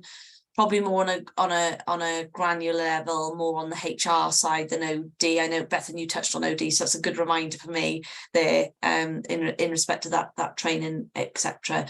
The first meeting has actually been called for the 7th of December. So it's great, you know, we're not resting on our laurels, we're actually taking forward the recommendation and pursuing that. So it'll be really interesting to see what Paul is able to lead with his peers across Wales, but also I'll give a commitment. I know Catherine's on the call, that we'll look to develop that and the dashboard in our Power BI, because we've got the infrastructure to do so, and try and share the learning around that. I think then we'll continue to report that through on our quarterly performance, because this recommendation will now form part of the regulatory tracker. More than happy to come back at a later date once we've got some traction and something to show you to bring to the audit committee, or maybe a task or a working group if whatever feels appropriate. In respect of responding to some of the wider comments that were made, particularly around the recruitment and retention, we're all fishing, as they say, in the same pond, aren't we, for the same people. And I think if you look nationally now, wherever you go, whether that be public sector or private sector, there's endless banners and campaigns around recruitment. And I think one of the things that we've got to consider is why Powys. And we've done a lot of work already in this area. We've got a recruitment and retention working group set up, which is council wide, looking at the issues and challenges that we're facing. But again, we've been able to move forward some of that work quite quickly. Some simple things like piloting a faster and simpler job application process, gathering views from our existing staff about what, you know, their views, their experiences of working in the local authority, so we can use those and promote some of our roles based on lived experiences of our existing staff. And what's really interesting is that I've actually seen the first of the survey this morning, so I'm sharing with you a little information even before wider personnel across the organisation. But one of the main things that comes out is the flexibility. and the fact that as an organisation, you know, we are flexible and supportive to individuals, which I think we can continue to develop further. And I know that Councillor Jake and Cabinet have actually asked us to explore a number of things, such as 4-day working week as an example. We're just doing our research around that, linking in with Future Generations, linking in with authority in England who have already started to pilot this. And we've also got a number of sprints underway, as we call it. It's the way that we work quite quickly so that we can look at developing seamless links between our back office systems and our web as an example, to make it easier for people. We've also repurposed some of the, or in the process of repurposing the work that we're doing around the Health and Care Academy. So instead of focusing purely on what was in the strategic framework moving forward, we have actually been looking at how do we repurpose that work on the here and now and help us with the recruitment and retention of the here and now. So I talked about a small pond or fishing in the same pond. Actually, what we need to do is start to reach out that those aren't in employment. We could do more with our young people of Powys. We could actually be offering those people who are studying already jobs, so they're guaranteed a job you know, at the point at which they're qualified, and that could be through the local colleges as well as with those that are in universities, and we are progressing with that. We're also jointly working with the Health Board to develop a bank, also working with them to look at overseas recruitment. So we're bringing in new people, not just trying to utilise the those that are sort of surfacing around. And I think it's fair to say in social services that the directors on a national level are recognising this element around competitive pay, etc., because it's not all about that. There are other things that we can offer in Powys, but nevertheless, there has to come a point where it stops. You can't be, you know, the answer to the problem is not always to pay more and to continue to add, because there comes a point where it's not, where things are not affordable. And so I know that there is, they are looking at this on a national level and the awareness around that. So that's just a bit of a flavour of some of the things that we're doing at a more granular level as well across the wider workforce, just to answer some of the questions that were raised. And I think for Councillor Peat in respect of lists and communication, I don't think that's aligned to the wider strategic planning of the organisation and necessarily the report that we've got today, but more than happy to pick up on that outside of here. I think it's about communication, really is the point there, and how we get better at that communication between officers and local members. So absolutely willing to look at that. Chair, I think I've covered the points that were raised in the discussion so far, but if there's anything I missed, do let me know. Thank you very much, Emma. I think you've covered the points raised and the broad themes addressed through the discussion extremely well. And if you could follow up with Councillor Peat in due course, and he's just put a message in the chat to say thank you. So I'm trusting that meets his requirements. So thank you very much, Councillor Jake, and thank you very much, Emma. It is really, really, really encouraging to have a level of assurance, Emma, that you've been able to give us, albeit it's a tough market that you're operating in. So thank you very much, much appreciated. So moving us on, colleagues, the next item is the internal audit activity report for Q2. I'm going to suggest that we have it's 3 minutes past 12 by my watch. I'm going to suggest that we have a short break and that we reconvene at 12:10. So I'm giving us 7 minutes to do anything we need to do. Can I encourage colleagues to simply mute and stop your video? Don't switch off, because if we switch off, goodness knows what will happen. But if we could reconvene at 10, we now have 6 minutes at 12:10 to take item 9. Thanks very much, everyone. Thanks very much, colleagues, for reappearing in a timely fashion. I'll move us on to agenda item 9, internal audit activity report for Q2. Welcome, Ian, and I'll hand over to you to give us an overview of your report, bearing in mind that colleagues ought to have read the report. Thank you. Thank you, Chair. My report is on page 285 of your agenda pack for those who want to read along as I present. I think the headlines at Q2, at the end of Q2, are generally positive, which is good news. If I break it down into specific areas, if I look at the activity, the work that we've done, so far up to that point in the year, we've completed 27 pieces of audit work, 6 are in draft and 9 are in progress. So therefore, as a result of that, we are on track to deliver sufficient work to be able to give you an annual opinion at the end of the year. In terms of outcomes, 77% of the work we've done so far is positive. So it's either substantial or reasonable audit opinion. There have been 7 priority 1 actions, which are fundamental and high risk, and they're ongoing at the moment.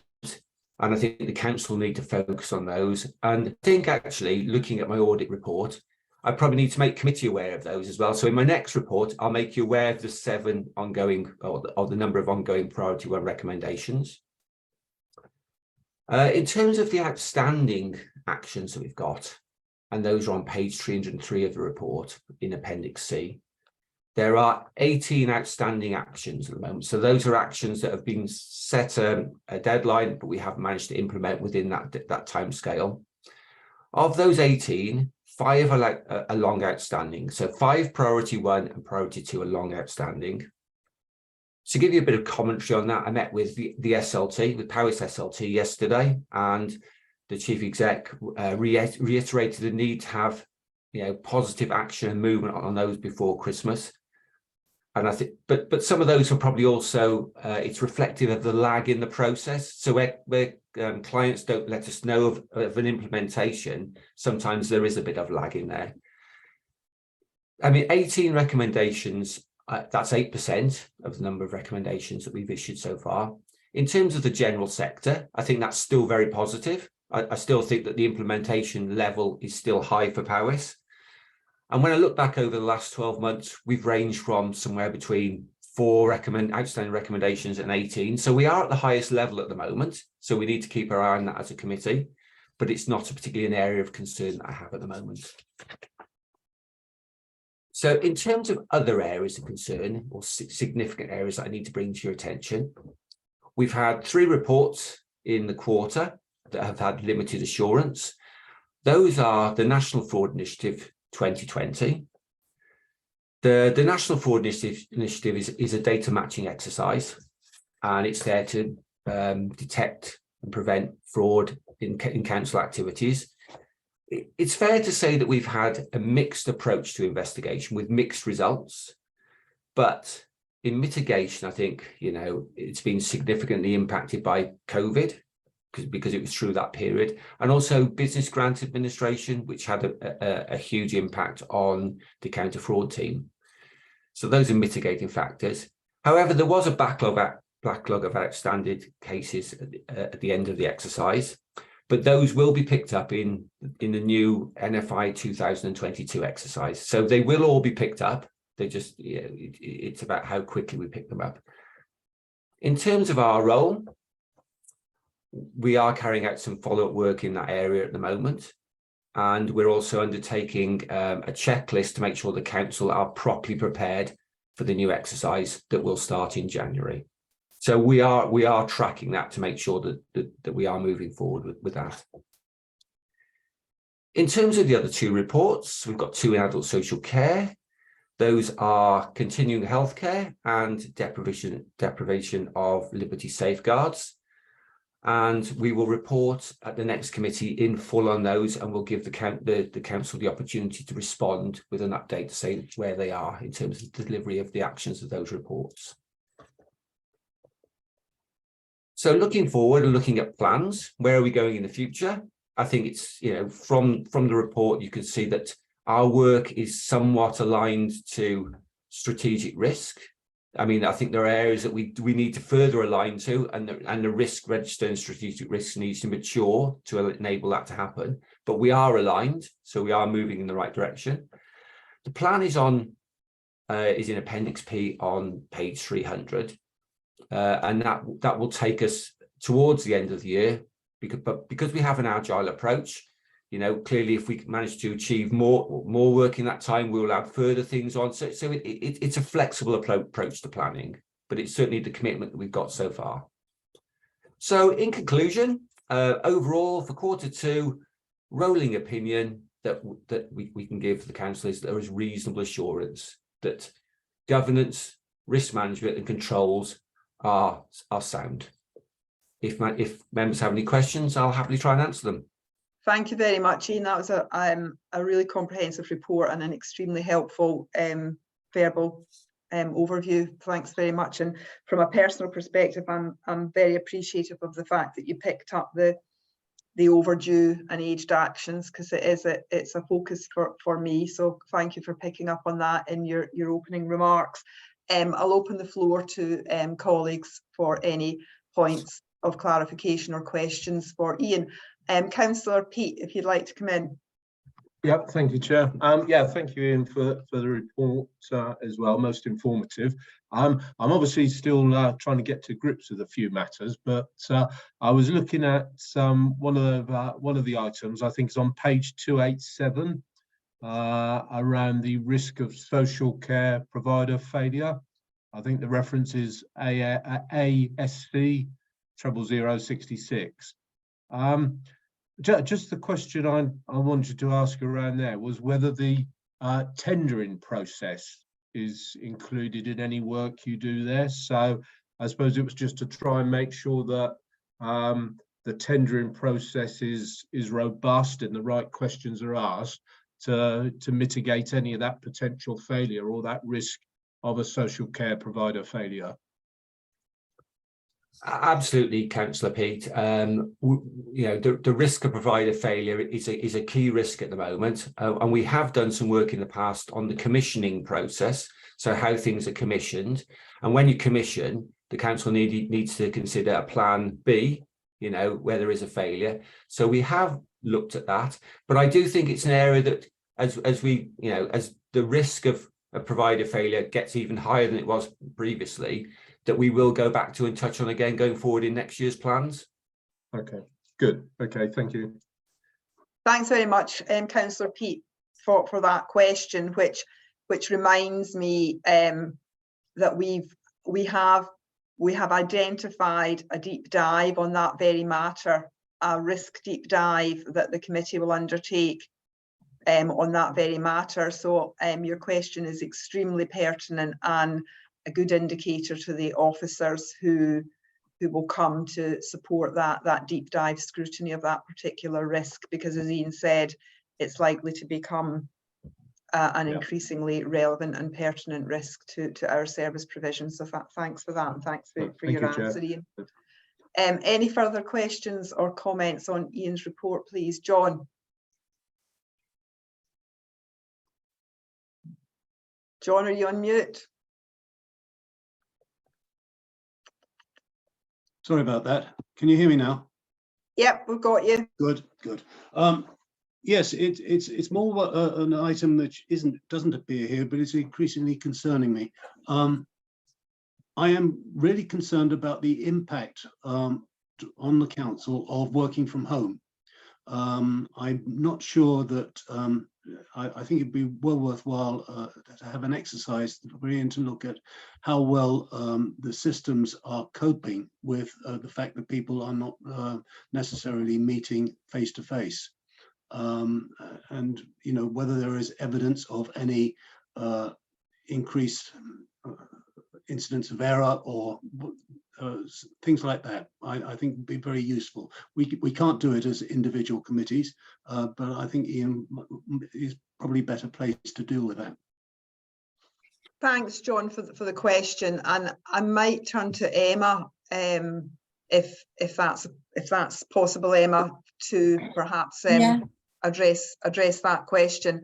But before I bring you in, Emma, and to give you a bit of thinking time, one of the things I'd like to do with the community, I'd been going to mention this later on, but it's appropriate to mention it now.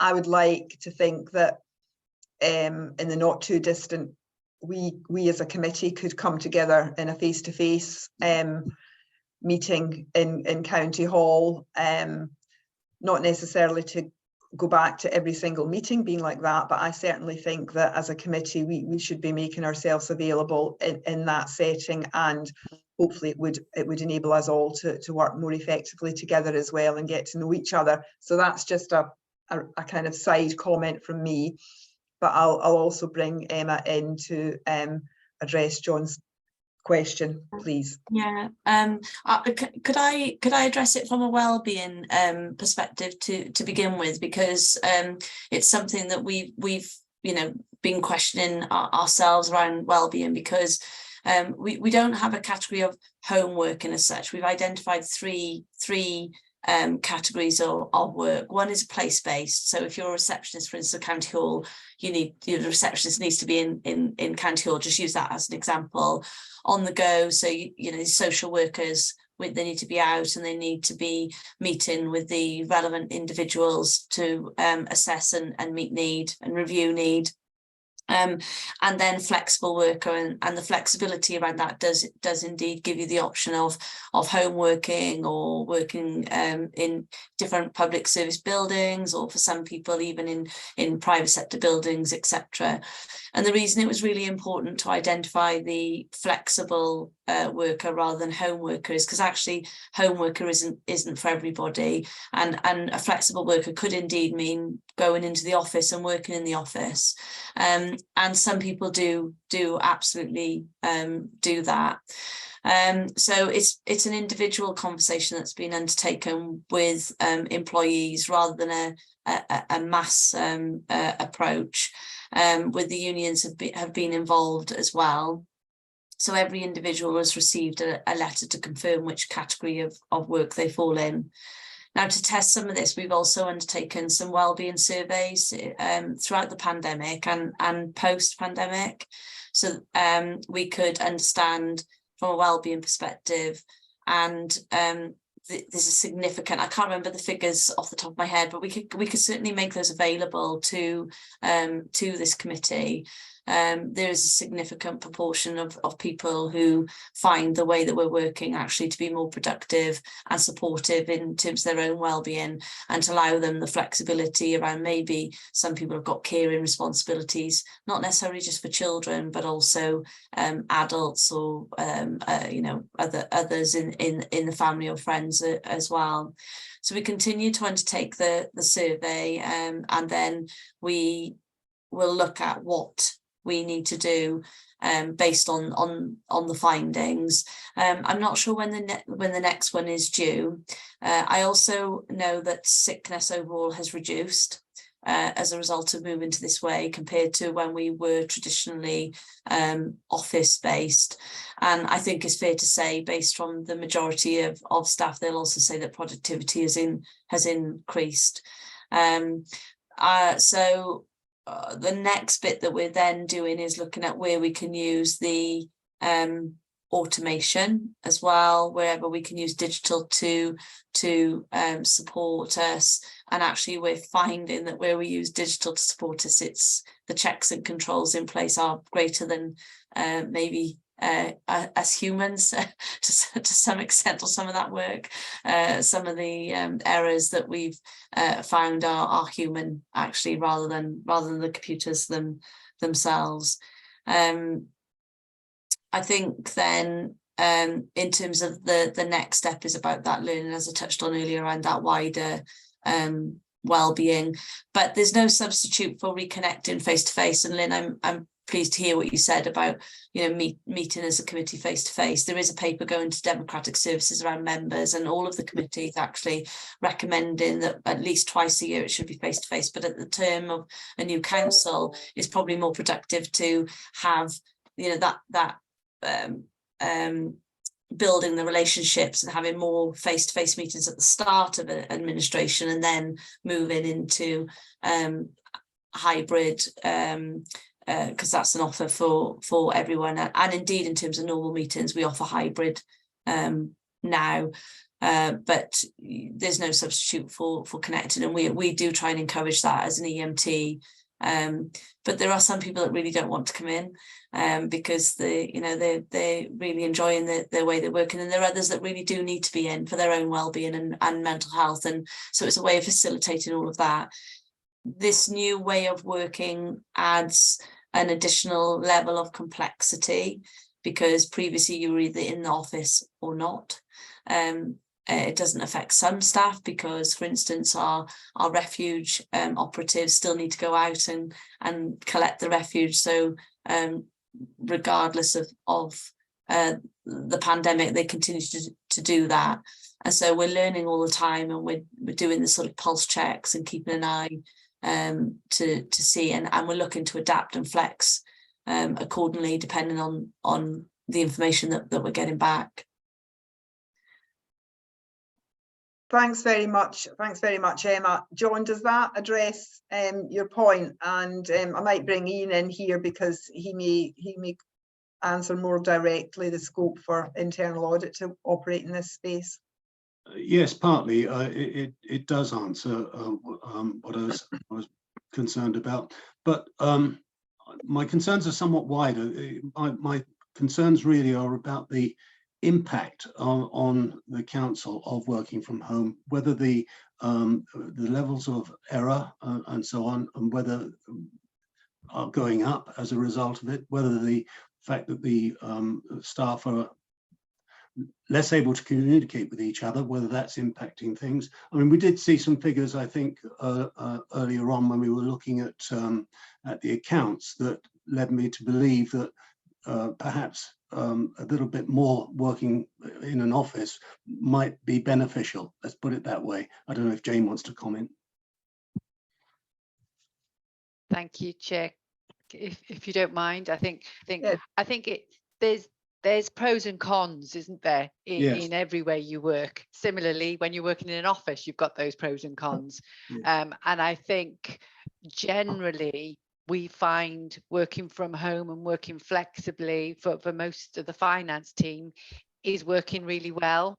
I know from a management team perspective, we felt we were actually more engaged and communicating with each other through the Teams site, and we made that effort, and that was really important. So I think we developed as a team through COVID because we just had to, and we used the new tools to do so. I think, you know, the audit work, if we think about that as well, has all been done remotely.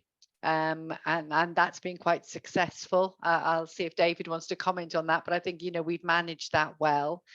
There will be times inevitably where that face-to-face discussion is still a better thing to do, particularly when you're training new staff and bringing people on and making sure that everybody understands. And we are now going back to the office more readily for certain team events and things like that. And if we identify an issue and going into the office to resolve it as a team is the best thing to do, then of course, yes, that's what we'll do. So I think it's really showing some benefits. We're working our way through it and just looking to see what works best in every sort of scenario, and putting that in place. So I think it's all good, to be honest. Okay, thank you. I'll keep an eye on it. I'll just I muted myself. Thanks very much, Jane and Emma. I had noticed, before I bring in Ian, I had noticed Councillor William wanted to come in, and Councillor Ange's hand was up at one point as well. So if I can go to Councillor William first. Thank you, Chair. Can I firstly check if I'm audible, because I've got an unstable connection and I've had some people freezing on me, and yeah. Okay, yeah, we can hear you fine. Thank you. Yep. Okay, good. This is a very interesting and timely conversation, really. I wanted to ask Ian, if I may, and it's good that he's then in the queue to respond, as to the extent to which he feels that the tasks that fall to him are made more challenging by the very high level of remote working. I recently took part as chair of Audit and Risk at the National Park in training that was given by Helen Cargill, who's kind of Ian's opposite number from TIAA, and she spoke of the importance of some of those moments that we don't have so much now, when you know the sort of off-screen issues that you as an internal auditor with your sort of emotional intelligence can pick up, like and they're not just there's some of it's non-verbal, some of it's to do with piles of stuff on desks, and the extent to which when you're on screen you can kind of make an effort and present in a certain way that might conceal some issues around effectiveness, or might give you some causes for concern that you might then wish to and need to pursue. I'd be very interested in, obviously, you're only aware of what you're aware of, but I'd very much appreciate Ian's take on that issue, and it's already been partly addressed by some of the comments that we've had, but it does seem to play into the effectiveness and the challenges that internal audit faces. Well, thanks very much for your question, Councillor William. I'll hand the over to Ian to consider. Thank you, Chair. And in response to Councillor Williams' point, and it's a very relevant point, the opportunity that we've had with the mobilisation of the workforce and the new digital technology has been fantastic to a certain degree. It allows us to do things in certain ways where distance no longer becomes a boundary, and getting hold of people is much easier. It's much more efficient. So there are some real positives there, but you can't beat the talking to people in the office for understanding sometimes where the organisation is going and getting a feel and a gauge of the temperature. So we miss out on that somewhat. But overall, I'd say it's more positive, the approach that we have. It's more efficient, the approach that we have with the remote working than when we were working in an office. In response to in John's question around the workforce, I think the mobilisation of the workforce, again, it's got positive and negatives. I think the flexibility is great, but I think in terms of the aspects that we would look at, it's not just about the welfare. Welfare is a really important issue, but it's also about the technical issues about how people have the opportunity and the ability to communicate, so technically they can do that.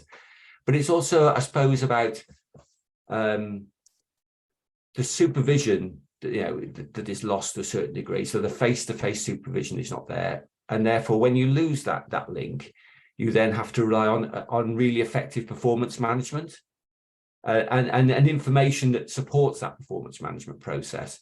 So I will talk to Paul Bradshaw, head of OD, and I will discuss these matters with him, and I'll see where he feels, and maybe there might be a piece of audit work that springs up into the pipeline in the next 6 months, if you're happy for me to do that. That sounds like a reasonable response to members' issues, and I think it would be helpful to obviously to keep Emma in the loop there, given the broader context that Emma described in her remarks as well. But it feels as though there could be something there, so for further discussion with senior officers. Thanks very much, Ian. I can see that Councillor David would like to come in. Thank you, Chair. Just to follow on what Jane said, I'm perfectly happy with the performance of the finance department. I think that they've undoubtedly got the mix right there between office work and working from home. And indeed, I was very pleased this morning to see that the business rate relief department had appeared in the top 4 for all the KPI measures on a national basis in Wales.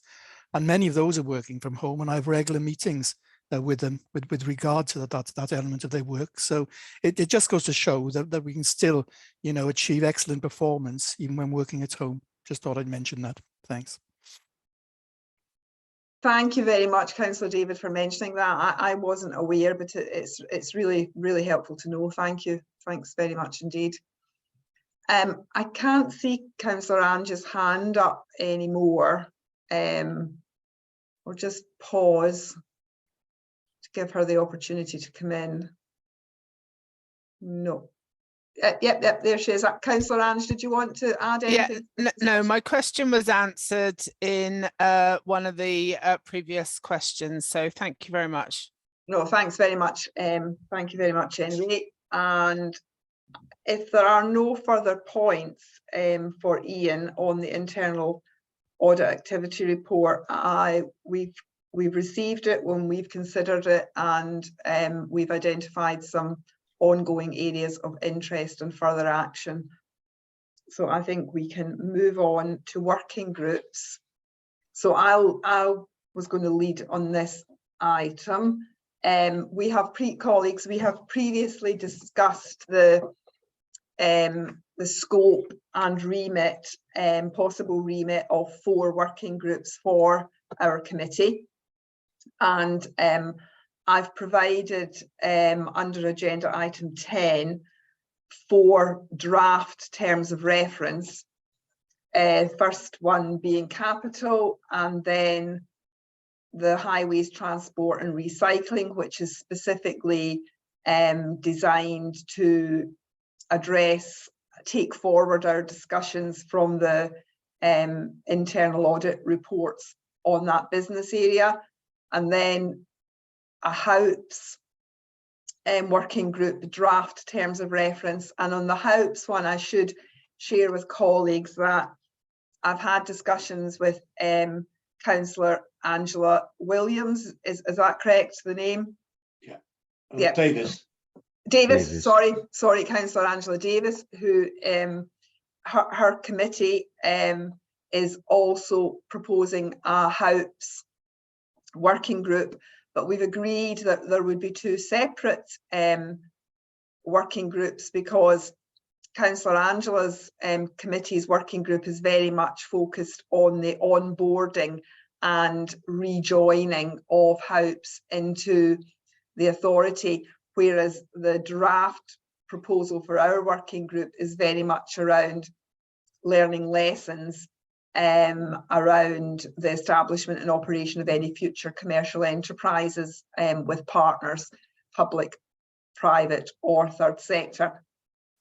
And then the 4th working group would be an internal audit, very much specifically an internal audit working group to work with Ian to ensure that we are maximising the impact of that function. So that's just a very brief overview from me. And before I ask for comments, the membership is identified simply from the previous indications that colleagues gave to possible memberships, and may have cut it down in some places just to manage numbers. And as you can see from the capital one, I would really appreciate an additional elected member to step forward for capital. But I'll pause there and seek any comments or observations from colleagues on these draft, and I emphasise draft terms of reference. So first of all, I'll bring in Councillor Peat. Councillor Peat, are you on mute? I was, apologies. Yeah, thank you, Chair. Sorry. Yeah, just a quick question from me, having not been involved in sort of this type of exercise before. Just looking at the timings, that obviously very much looks like to me the end or proposed end date for the piece of work. But I just didn't know either when or how we start the piece of work. Thank you very much, Councillor Peat. I mean, that's a good question. And I'd be very happy if any of the officials, officers would jump in and help me with this. I'm new to this space as well. And I have been working on the assumption, and if officers want to jump in and correct me, that if we sign off the terms of reference, it's down to us to work with officers to start to mobilise these working groups. And my instinct suggests that we probably ought, the working groups probably ought to meet monthly, but really, I haven't seen a template or a guidance to this, Councillor Peat. So I'm kind of just working out how we best take it forward.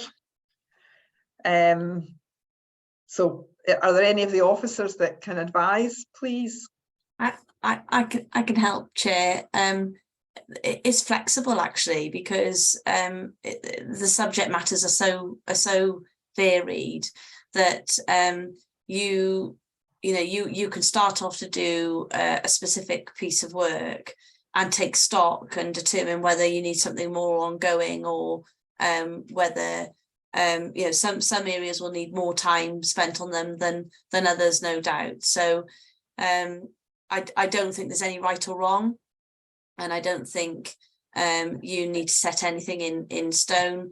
I would suggest that based on signing off terms of reference, you have your first meeting, and again we can determine when those meetings are and what resource and what additional officers you require from across the organisation in order to serve those meetings and to give you the information and understanding that you require.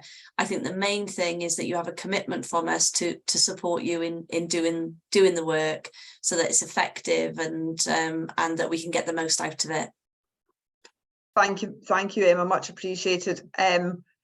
I'll bring in Jane as well, and then I want to go back to Councillor Peat to check in that we are answering his question. Jane. Not much to add. I think Emma's covered most of what I was going to say. I think we've had these working groups in the past and they've been very effective. But what is really important is that the group report back to committee. But they've been really useful, I have to say, up until now. Thank you very much. Councillor Peat, are we addressing your point? Yes, I think what I heard there as well, Lynn, but it may have just led me to sort of like a bit of a supplementary, which I suppose if I look at the first terms of reference there, I suppose it's my point about how still not totally clear on how it kicks off. So, I mean, on that working group, do I sort of sit here and wait for some other proposed member to come and say to me, when did it start? Or are they sat there waiting for me to say to them? So how do we get that first meeting up and running, I suppose? No, that's a really good point, because we could all be sitting here thinking, what next? What next? So if colleagues sign off these terms, I would be looking to Win and the team to set up initial meetings of each of the working groups, hopefully within the next month or so, just to start to get that momentum that we would require. So I think I really appreciate Emma's comment that the team will endeavour to support us to undertake this important work for the authority. So if we agree the terms of reference, I would expect to ask the team to help us mobilise the meetings within the next few weeks. Lovely, that's grand. Thank you, Chair. Thank you very much, Councillor Peat, for your question. Gareth, you're on. Yes, my question follows on from Councillor Peter. I think, and thank you, Chair, for drafting these comprehensive and I think going to be quite challenging terms of reference. Is a lot of what we discussed this morning is about homeworking. A lot of this is going to be done remotely with the teams that we're going to bring together, but most of us won't have the advantage of knowing the contacts within the council. So a couple of things really. One is, can each team have a nominated secretariat?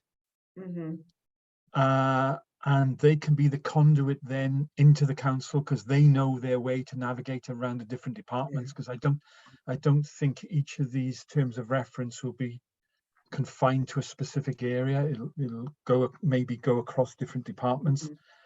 And the second thing is to have a go-to person who will provide the information from within the council at a senior level. So that begs the question, has the senior management team, or will the senior management team in the council advise the senior officers about the work of the committees and how their cooperation will be essential to get anything meaningful and positive out of this? Thank you very much, Gareth. Very, very helpful questions. Emma, I'm going to look to you for a bit of assurance on this, if I may. Emma's had to leave, Chair. Oh, she's had to be able. Well, I'll look to you instead, Jane. Yeah, absolutely. Yeah, I mean, the work of the committees satisfies what committee wants, but it also improves the council. So absolutely, you've got our commitment that we will make sure the necessary officers are available for input into each of these, and we will make sure we organise that for you on your behalf. Oh, thanks very much. So Gareth, Jane, what I think I would suggest we do to give absolute assurance, and so that everyone's got everything to hand, to the actual draft terms of reference, I think we should add a section at the bottom after membership that actually says key officer leads and contacts, with the names and the phone numbers and the email addresses, so that people and then those can be shared with the officers, so that the working group knows who the officers are, and the officer is fully aware of the intentions of the working group and the need to get some momentum. Yes. Yep, absolutely. Yep. So Jane and Wynne, can I work with you to finalise the terms of reference with those contacts and whatnot, please? Okay, thank you very much. Of course, Chair, and the other thing we'd want to do, obviously at the first meeting, is try and set out some sort of work plan as to what you want to look at, because I think, going back to Peter's question, that will also then help determine the frequency of meetings that we need to have. Yeah. Yes, indeed, absolutely. And as colleagues will also see from the note, I'm proposing that once the group convenes for its first meeting, that the group nominates a chair from within its own membership. So I would also ask colleagues, please, if we could try to maybe get another elected member on the Capital One. But are there any further comments on the body of the documents and the actual framing of the terms of reference? If I don't hear any comments, I'll assume that we will go forward on this basis. But as I think colleagues will have gathered from the exchange between the initial exchange between myself and Councillor Peat, there are many of us who are new to this, so I think we need to have an open dialogue with each other about what's working and what's not working in this space, because there isn't a book to tell us how to do it. We are finding our way, but we have heard significant support from Emma and Wynne and Jane to support us in our work. So if there are no further comments, I'll work with colleagues to finalise these and to ask the Secretariat to set up the initial meetings. Okay. Yeah. I'm assuming silence is assent, so I'll move us on to agenda item 11, which is our work programme, which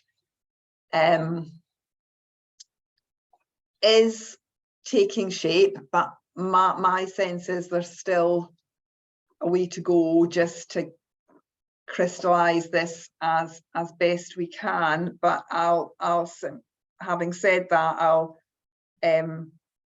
open the floor to comments and seek any additional items which colleagues may have identified that we don't quite have on the schedule. And I can see Councillor Peat's hand up.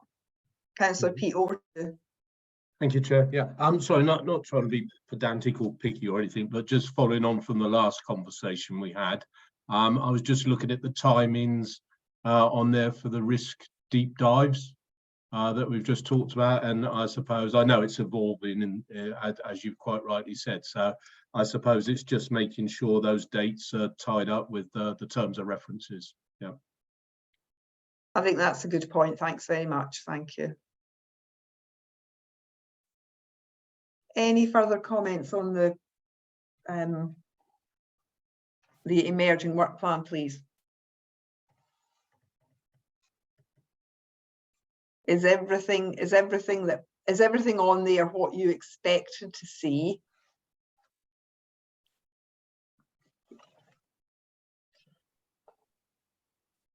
I'm going to take, when I can see your hand, apologies. No, it's fine, Chair. All I was going to say basically was that I've tried to incorporate, obviously, a schedule now for the deep dives. There's a few last time which have been taken out of because they've been moved to service level risks, but I think perhaps as they were in the original one, you want to look at them anyway. I've included as much as I can things like strategic asset review. We've got Gwilym set up now for February rather. I've just included the update from Jane in the January meeting, so that's an amendment from this morning. The self-assessment action plans, the updates, I put those in, and some of the others as I'm going through, I've tried to plan it, because what I'm trying to plan now is a 5-year program. Yeah, perfect. And obviously you've got the regular quarterly or annual events going in there, subject to change, as we've seen this year with the statement of accounts, for example. But as I say, we'll keep refining it as we're going along and adjusting it. And hopefully then, as we publish it, members can see there's your 12-month program, so you know exactly what you're doing at any particular point in time. Yeah, thank you very much. When just it would be really helpful, I'll bring you in a minute, Ian, where on the schedule it says, for example, for March, because that's the page I just happen to have open, it says risk deep dives, risks 3 and 4. Could we just have the name of the risk there? Because when I'm running through this, I can't remember what risk 3 and 4 is. That's fine, Chair. Yes, it was a quick shortcut for me just to put it in there. Yeah, I know. I do appreciate that. And on the risk deep dives, if we could get the 1 into the financial sustainability of the social care providers in there quite quickly, if someone could start to liaise with the relevant senior officers for that one, please. That was going to be our first one. Okay, Ian, I'll bring you in, please. Yeah, I'll be brief. Just the thoughts to the committee. Obviously, we had some discussion this morning around the importance of tracking recommendations and implementing recommendations from an internal audit perspective. I wondered if the committee had thought about whether they need some assurance around the tracking and implementation of other external regulators that report to Powys. So whether you need to think about having some assurance in that area. Yeah, that's a really good point. John, am I right in thinking that you've raised this before about bringing all the things from all the different regulators together? Yes, I understand that there is some sort of dashboard in existence for it, and I think it ought to be there as a routine item. Yeah, thank you very much. Thanks, Ian and John, because yeah. Jane. We do have a regulatory tracker that identifies all of those things as well. So yes, absolutely, Chair, we could share that with the committee. Okay, if you could add that on to quarterly, perhaps, Jane, would that be reasonable? Okay, we'll have a look at that on a quarterly basis. So unless there are any further comments on the work plan, we'll continue to refine it and improve it and keep it up to date as we go along with the support of Wynne and his team. Any further comments on that? No? If there are no further comments on that, I'm going to move to close the formal meeting. And then we'll reconvene for a committee briefing. When can you close the formal meeting, please? Certainly, Chair. I'll just stop the recording and then we'll